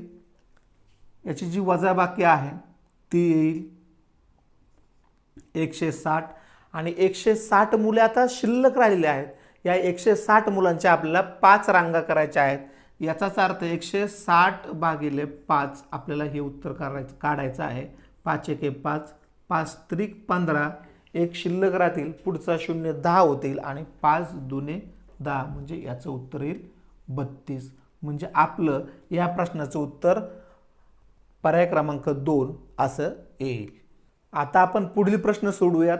प्रश्न असा आहे, मयूरने 5 डझन आंब्यांची एक पेटी याप्रमाणे 36 पेट्या आंबे विकले। उरलेल्या आंब्यातील खराब झालेले 48 आंबे फेकून दिल्यावर त्याच्याकडे 388 आंबे शिल्लक राहिले, तर त्याच्याकडे सुरुवातीला किती आंबे होते? म्हणजे आपल्याला काय करावं लागेल, त्याने विकलेले आंबे, खराब झालेले आंबे आणि शिल्लक असलेले आंबे या सगळ्यांची आपल्याला बेरीज करावी लागेल, म्हणजे सुरुवातीला त्याच्याकडे असलेल्या आंब्यांची संख्या मिळेल। मग त्याने विकलेले आंबे किती आहेत?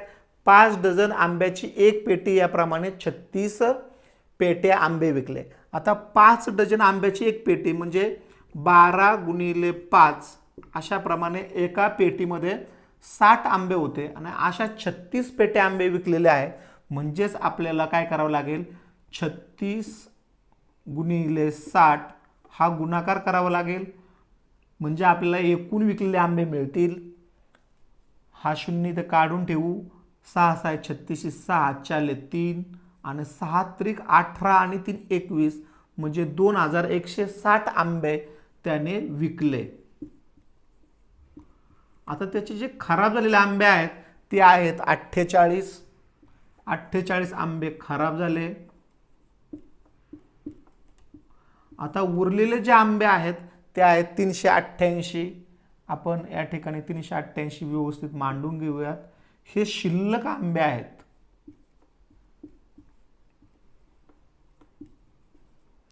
आता या सर्वांची ज्यावेळेस आपण बेरीज करू त्यावेळेस आपल्याला सुरुवातीचे आंबे मिळतील। याची बेरीज करूयात। 8 अधिक 8 16, हातच्याले 1, 6 4 10 आणि हे 9 19, हातच्याले 1, 3 आणि हे 2 5 आणि 2 अशी 2, अशा पद्धतीने 2596 आपल्या या प्रश्नाचं उत्तर येईल। हे उत्तर पर्याय क्रमांक 4 मध्ये आहे।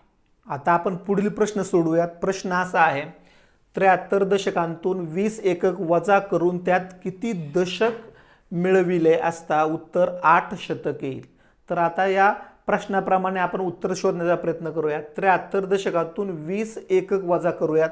73 दशक याची जी किंमत होईल ती होईल 730 आणि याच्यामधून आपल्याला 20 एकक वजा करायचे आहेत, म्हणजे 20 वजा केले तर आपलं जे उत्तर येईल ते 710 उत्तर येईल। आता त्यांनी विचारलेलं आहे 20 एकक वजा केले असता त्यात किती दशक मिळवले असता उत्तर 8 शतक येईल. या 710 मध्ये किती मिळवले म्हणजे उत्तर 8 शतक. तर 8 शतक म्हणजे 800. मग या 710 मध्ये किती मिळवले तर 800 उत्तर येईल. तर आपल्याला 90 मिळवावे लागतील. परंतु प्रश्न या ठिकाणी काय विचारलेला आहे ते व्यवस्थित लक्षात घ्या. त्यात किती दशक मिळवले तर आपल्याला 90 मिळवावे लागतील. परंतु या 90च्या आता आपल्याला काय करावं लागेल, दशकामध्ये रूपांतर करावं लागेल. आणि 90 एकक किंवा 90 म्हणजेच आपल्याला दशकात रूपांतर याचं 9 दशक असं होईल. कारण प्रश्नामध्ये आपल्याला किती दशक मिळवावेत असं विचारलेलं आहे. आणि म्हणूनसाठी या प्रश्नाचं उत्तर पर्याय क्रमांक 2 असे येईल. आता आपण पुढील प्रश्न सोडूयात. प्रश्न असा आहे, एका संख्येच्या दुसऱ्या भागाचा तिसरा भाग 18 आहे, तर ती संख्या कोणती. आता आपल्याला त्या संख्येचा तिसरा भाग जो दिलेला आहे तो 18 आहे. आणि हा जो तिसरा भाग 18 आलेला आहे तो दुसऱ्या भागाचा तिसरा भाग आहे. म्हणजे दुसरा भाग शोधण्यासाठी आपल्याला 18ला 3 ने गुणावं लागेल. म्हणजे 18 गुणिले 3 तर 54 हा त्या संख्येचा दुसरा भाग होईल. आणि या 54ची जर दुप्पट केली तर आपल्याला ती संख्या मिळेल 54 गुणिले 2 म्हणजे ती संख्या येईल 108. तर अशा पद्धतीने आपल्याला या प्रश्नाचं उत्तर काढता येईल. किंवा आपण पर्यायवाद पद्धतीने देखील या प्रश्नाचं उत्तर काढू शकतो. एका संख्येच्या दुसऱ्या भागाचा तिसरा भाग म्हणजे प्रत्येक पर्यायाला आपण पहिल्यांदा 2 ने भागायचं. 2 ने भागून जे उत्तर येईल त्याला 3 ने भागायचं. आणि ज्या पर्यायाचं उत्तर आपल्याला 18 मिळेल ते आपलं उत्तर असणार आहे. आणि म्हणूनसाठी या ठिकाणी 108 ही जी संख्या आहे या संख्येचा दुसरा भाग काढू आपण. त्याला 2 ने भागलं तर उत्तर तुमचं येईल 54. आणि 54ला 3 ने भागलं तर तुमचं उत्तर येईल 18. म्हणजे आपले या प्रश्नाचं उत्तर पर्याय क्रमांक 1 असे येईल. खालचे जे पर्याय आहेत ते या पद्धतीने आपण उत्तर काढायला गेलो तर बाद होणार आहेत. आता आपण पुढील प्रश्न सोडूयात. प्रश्न असा आहे, 6464 भागिले 8 या उदाहरणात भाजक दुप्पट केला तर काय होईल हे आपल्याला विचारलेलं आहे. आणि म्हणूनसाठी पहिल्यांदा आपण हे उदाहरण सोडूयात आणि त्यानंतर भाजक दुप्पट करून दुसरं उदाहरण सोडूयात आणि मग त्यातला फरक शोधूयात. म्हणून आपण हा भागाकार करू. 6464 भागिले 8. 8 ने भागू. 8 एके 8, 8 आठे 64. या ठिकाणी 6 आहेत, भाग जाणार नाही म्हणून 0 आणि 8 आठे 64. म्हणजे या भागाकाराचं उत्तर जे आलेलं आहे ते 808 आलेलं आहे. आता आपल्याला सांगितलेलं काय आहे, भाजक दुप्पट केला तर म्हणजे भाज्य संख्या जी आहे ते 6464च आहे. फक्त आता भाजक जो आहे तो दुप्पट करायचा आहे. म्हणजे 8ची दुप्पट 16 या ठिकाणी आपण करू. आणि आता भागाकार करूयात. आता भाग देऊ. 16 एके 16, 16 चोक 64. 6ला भाग जाणार नाही, 0चा भाग जाईल आणि 16 चोक 64. आणि हा जो भागाकार आलेला आहे तो 404 आलेला आहे. आता काय आपण जर आता निरीक्षण केलं तर आपल्या लक्षात येईल तर या ठिकाणी भागाकार हा निमपट आलेला आहे. म्हणजे आपला जो पर्याय क्रमांक 2 आहे भागाकार निमपट होईल हे उत्तर या प्रश्नाचं येईल. आणि म्हणूनसाठी या प्रश्नाचं उत्तर पर्याय क्रमांक 2 असं असेल. आता आपण पुढील प्रश्न सोडूयात. हा पुढील प्रश्न जो आहे तो पदावलीवर आधारित आहे. आता आपल्याला प्रश्न जो दिलेला आहे तो असा आहे, 7 गुणिले 14 अधिक 36 भागिले 4 अधिक 14 बरोबर 1 गुणिले 11 तर ए ची किंमत शोधायला सांगितलेली आहे. तर आपण एक उदाहरण पहिल्यांदा मांडून घेऊयात. 7 गुणिले 14 अधिक 36 भागिले 4 अधिक 14 बरोबर ए गुणिले 11. आता आपल्याला डाव्या बाजूची जी पदावली आहे त्याचं उत्तर काढूयात. तर गुणाकार आणि भागाकार एका पाठोपाठ एक आलेले आहेत. आपण ते क्रमाने सोडून घेऊ शकतो. 14 गुणिले 7 98 अधिक हा भागाकार करूया त्याचं उत्तर 9 येईल अधिक 14 बरोबर ए गुणिले 11. आता 98 आणि 9 याची बेरीज 107. 107 अधिक 14 याची जी बेरीज येईल ती 121 येईल. 121 बरोबर ए गुणिले 11. तर ए आणि 11चा गुणाकार 121 येतोय. तर आपल्या सर्वांना माहित आहे की 11चा वर्ग 121 आहे. याचाच अर्थ ए ची किंमत देखील या ठिकाणी 11 असणार आहे, कारण 11 गुणिले 11 हे 121 येणार आहे आणि म्हणूनसाठी या प्रश्नाचं उत्तर आपलं पर्याय क्रमांक 2 असं असेल. आता आपण पुढील प्रश्न सोडवूयात. प्रश्न असा आहे, एका बेल्टची किंमत टोपीच्या किमतीपेक्षा 20 रुपयाने जास्त आहे. अशा 2 बेल्ट व 5 टोप्यांची किंमत 164 रुपये आहे, तर एका टोपीची किंमत किती? तर या ठिकाणी आपल्याला टोपीच्या किमतीबद्दल अक्षर मानून समीकरण तयार करावं लागेल आणि नंतर आपल्याला उत्तर काढता येईल. आणि म्हणूनसाठी एका टोपीची किंमत x रुपये मानू.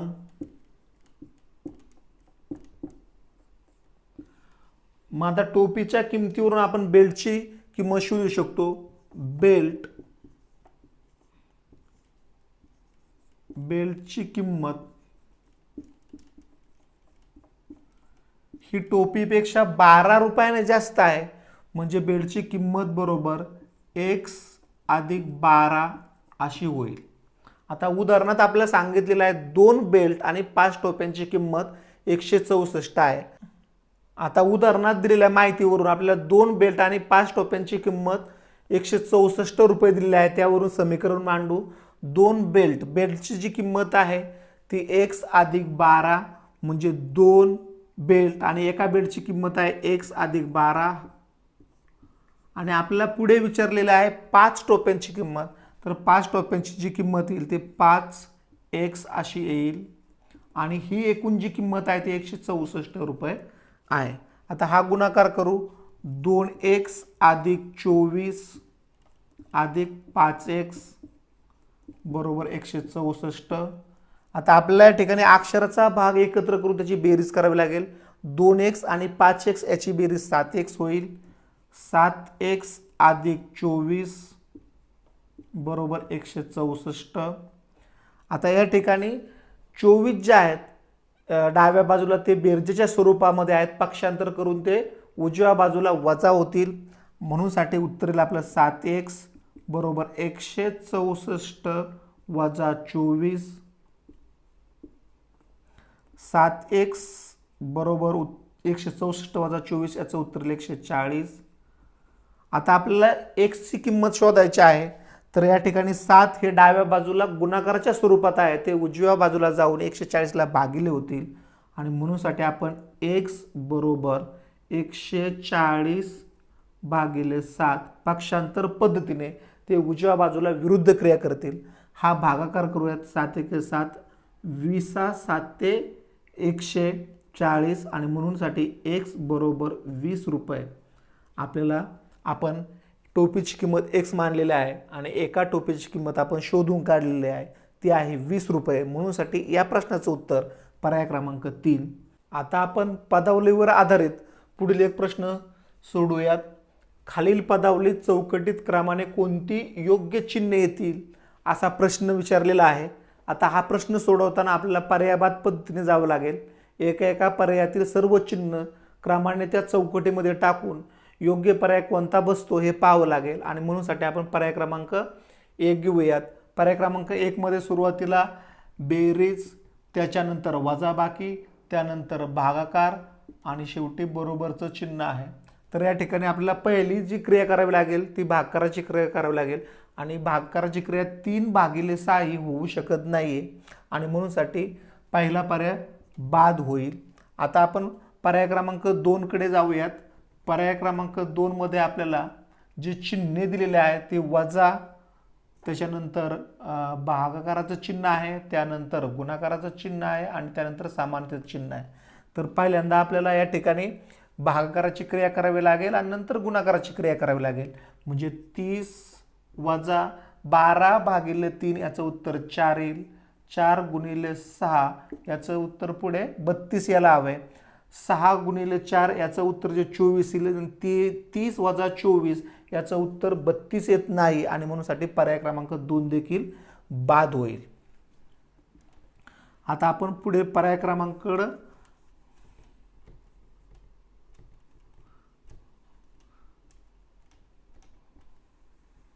आता आपण पर्याय क्रमांक 3 पाहूयात. या ठिकाणी वजा, सुरुवातीला वजा, नंतर भागाकाराचं चिन्ह आहे, त्याच्यानंतर बेरजेचं चिन्ह आहे आणि नंतर समानतेचं चिन्ह आहे. तर सुरुवातीला आपल्याला भागाकाराची क्रिया करावी लागेल. मग आपण भागाकाराची क्रिया करूयात. 30 वजा 12 भागिले 3 या क्रियेचं उत्तर येईल 4 अधिक 6 बरोबर आपलं उत्तर 32 येत असेल तर आपलं हा पर्याय बरोबर येऊ शकतो. 30 वजा 4 या पदावलीचं जे उत्तर येतं ते 26 येते. 26 मध्ये 6 मिळवले तर आपलं उत्तर 32 येतं आणि म्हणूनसाठी या ठिकाणी समानता बरोबर जा आलेली आहे आणि म्हणून या प्रश्नाचं उत्तर पर्याय क्रमांक 3 असं येईल. आता आपण पुढील उदाहरण सोडूयात. उदाहरण असं आहे, 38,763 या संख्येतून 3 वजा केले तर कोणत्या पर्यायातील सर्व संख्यांनी निशेष भाग जाणार नाही. प्रश्न व्यवस्थित काळजीपूर्वक आपण वाचला पाहिजे. प्रश्न त्यांनी विचारलेला आहे निशेष भाग जाणार नाही ही एक अट टाकलेली आहे आणि दुसरी गोष्ट अशी की 3 वजा केले तर म्हणजे 3 वजा करायचे आहेत. मग पहिल्यांदा आपण या संख्येतून 3 वजा जर केले तर आपल्याला 38,760 ही संख्या मिळेल आणि मग आपण आता एक एक पर्यायातील संख्यांनी भाग जातो का हे पाहू आणि ज्या पर्यायातील सर्व संख्यांनी भाग जाणार नाही ते आपल्या या प्रश्नाचं उत्तर असेल. तर या पहिला पर्याय आपण घेऊया. 2 ने भाग जातो, या संख्येला 4 ने जातो आणि 5 ने जातो. फक्त 3 ची कसोटी आपण या ठिकाणी वापरून पाहू. 3 ची कसोटी म्हणजे संख्येतील सर्व अंकांच्या बेरजेला 3 ने निशेष भाग गेला पाहिजे. संख्येतील सर्व अंकांची आपण बेरीज करूयात. 6 आणि 7 13, 13 आणि 8 21, 21 आणि 3 24 म्हणजे संख्येतील अंकांची बेरीज 24 आहे. 3 नेही भाग जातो आणि म्हणूनसाठी पर्याय क्रमांक 1 मधील सर्व संख्यांनी या संख्येला भाग जातो. आता आपण आपल्याला विचारले भाग जाणार नाही, आपण पर्याय क्रमांक 2 पाहू. या ठिकाणी 3 ने जातो, 4 ने जातो, 5 ने आणि 6 ने पण जाणार, कारण 2 आणि 3 ने भाग गेला तर 6 ने जाणार म्हणजे पर्याय क्रमांक 1 ने जातो. पर्याय क्रमांक 2 ने ही सर्व पर्याय क्रमांक 2 मधील सर्व संख्यांनी भाग जातो. पर्याय क्रमांक 3 मध्ये आपल्याला 8 आणि 9 ह्या 2 अंकांची कसोटी पाहायची आहे. तर या ठिकाणी बेरीज 24 असल्यामुळं तर या संख्येला 9 ने निशेष भाग जाणार नाही. आता 8 म्हणजे आपल्याला या ठिकाणी आपल्या प्रश्नाचं उत्तर मिळालेलं आहे. पर्याय क्रमांक 4 6 ने जाईल, 8 ने पण 760 ला भाग देऊन पहा 8 ने याला भाग जातो, 10 ने जाईल आणि 3 आणि 4 ने जातो म्हणजे 12 ने भाग जातो. अशा पद्धतीने या प्रश्नाचं उत्तर पर्याय क्रमांक 3 असं आपलं येईल. आता आपण पुढील प्रश्न सोडूयात. प्रश्न असा आहे, 8चा तिसरा विभाज्य व 20चा तिसरा विभाजक यांचा गुणाकार कोणत्या संख्येचा तिसरा विभाज्य आहे. आता पहिल्यांदा उदाहरणात दिलेल्या माहितीप्रमाणे आपण 8चा तिसरा विभाज्य व 20चा तिसरा विभाजक यांचा गुणाकार करूयात.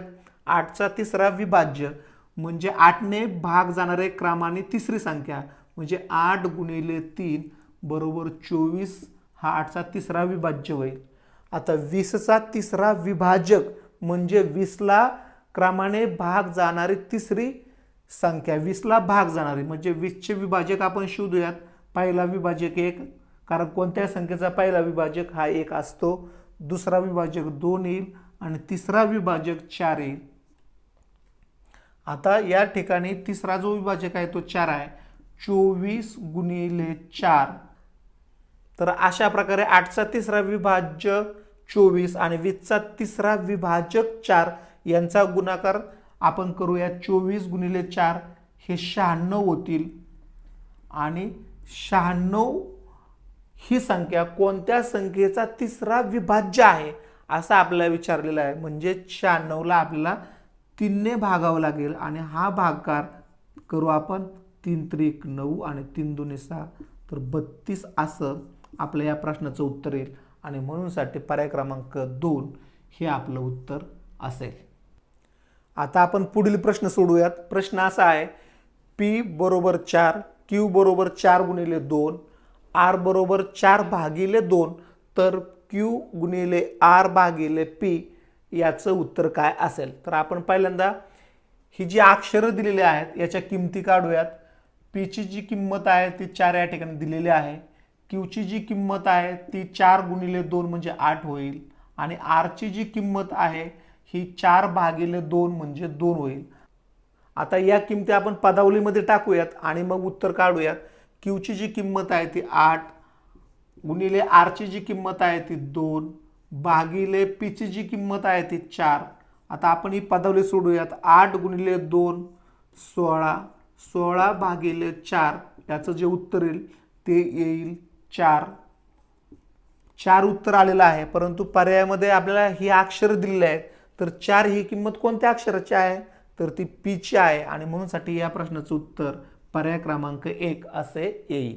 आता आपण पुढील प्रश्न सोडूयात. प्रश्न असा आहे, एका निवडणुकीत 22,36,50,608 मतदार आणि ए, बी आणि सी हे 3 उमेदवार होते. त्यापैकी ए ला 8,65,68,68,496 तर बी ला 7,68,35,608 मते मिळाली. तर निवडणूक कोणी जिंकली.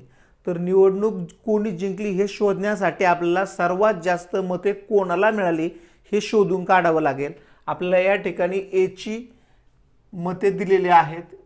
एची जी मते आहेत ती आहेत 8,65,68,496. बीची जी मते आहेत ती आहेत 7,68,35,608.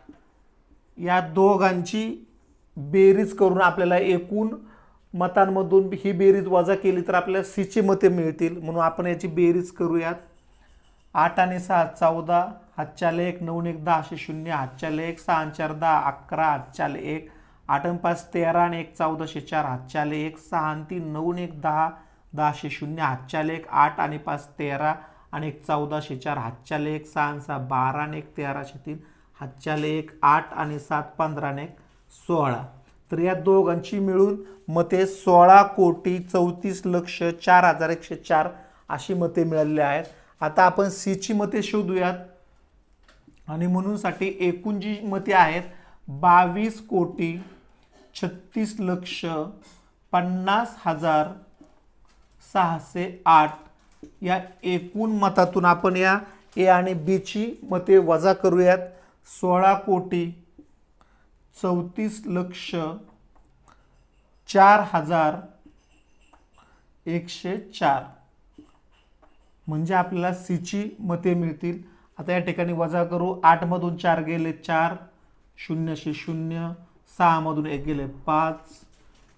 या ठिकाणी 10 मधून 4 जात नाहीत, हातचे घेतले. या ठिकाणी 4 राहतील, 10 होतील. 10तून 4 गेले 6 उरतील.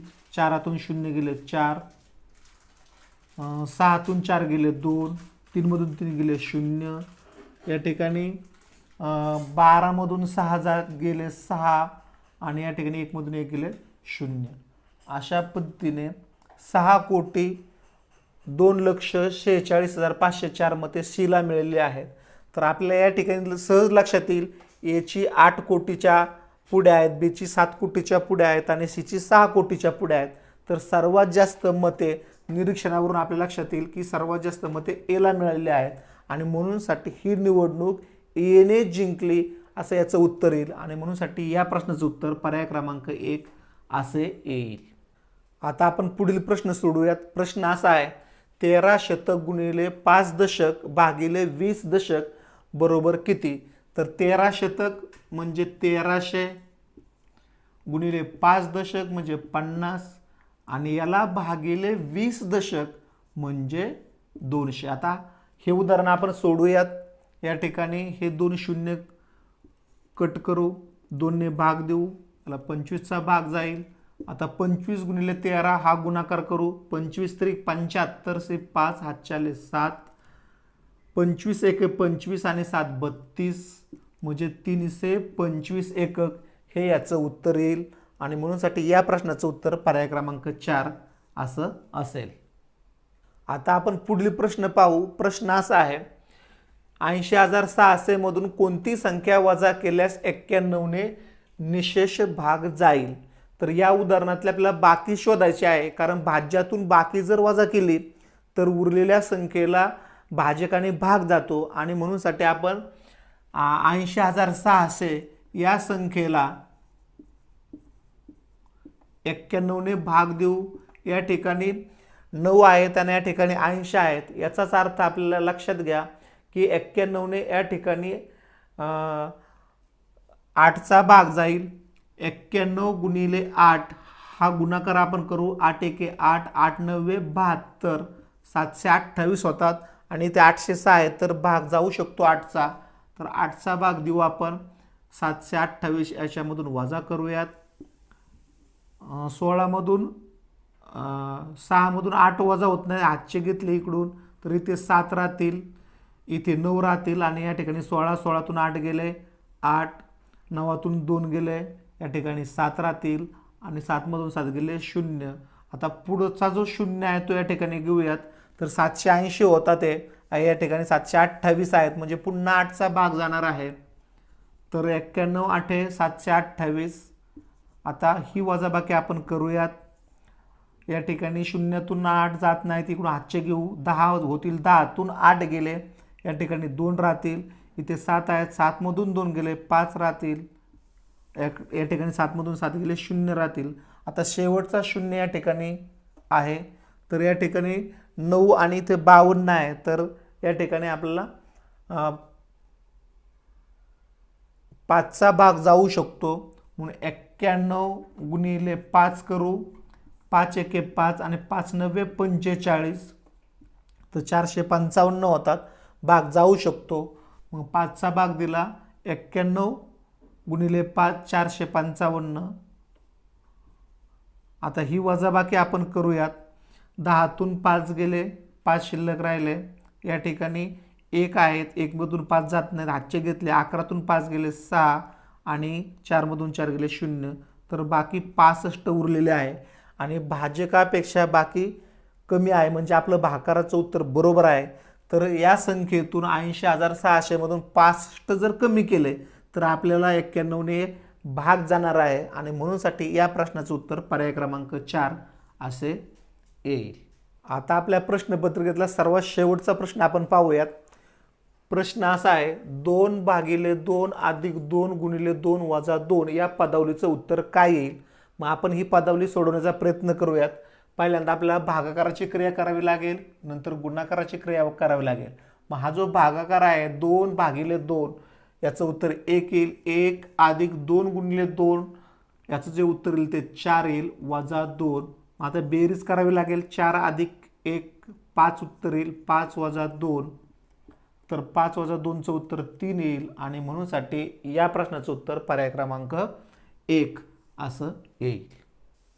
अशा प्रकारे संख्यांवरील क्रिया या घटकावर आपण 50 प्रश्नांची जी प्रश्नपत्रिका दिली होती या सर्व 50च्या 50 प्रश्नांची उत्तर आपण क्रमबद्धपणे स्पष्टीकरणासह पाहिलेली आहेत। हा व्हिडिओ तुम्हाला आवडला असेल तर लाईक करा, कमेंट करा, शेअर करा आणि अभ्यास करत राहा। धन्यवाद।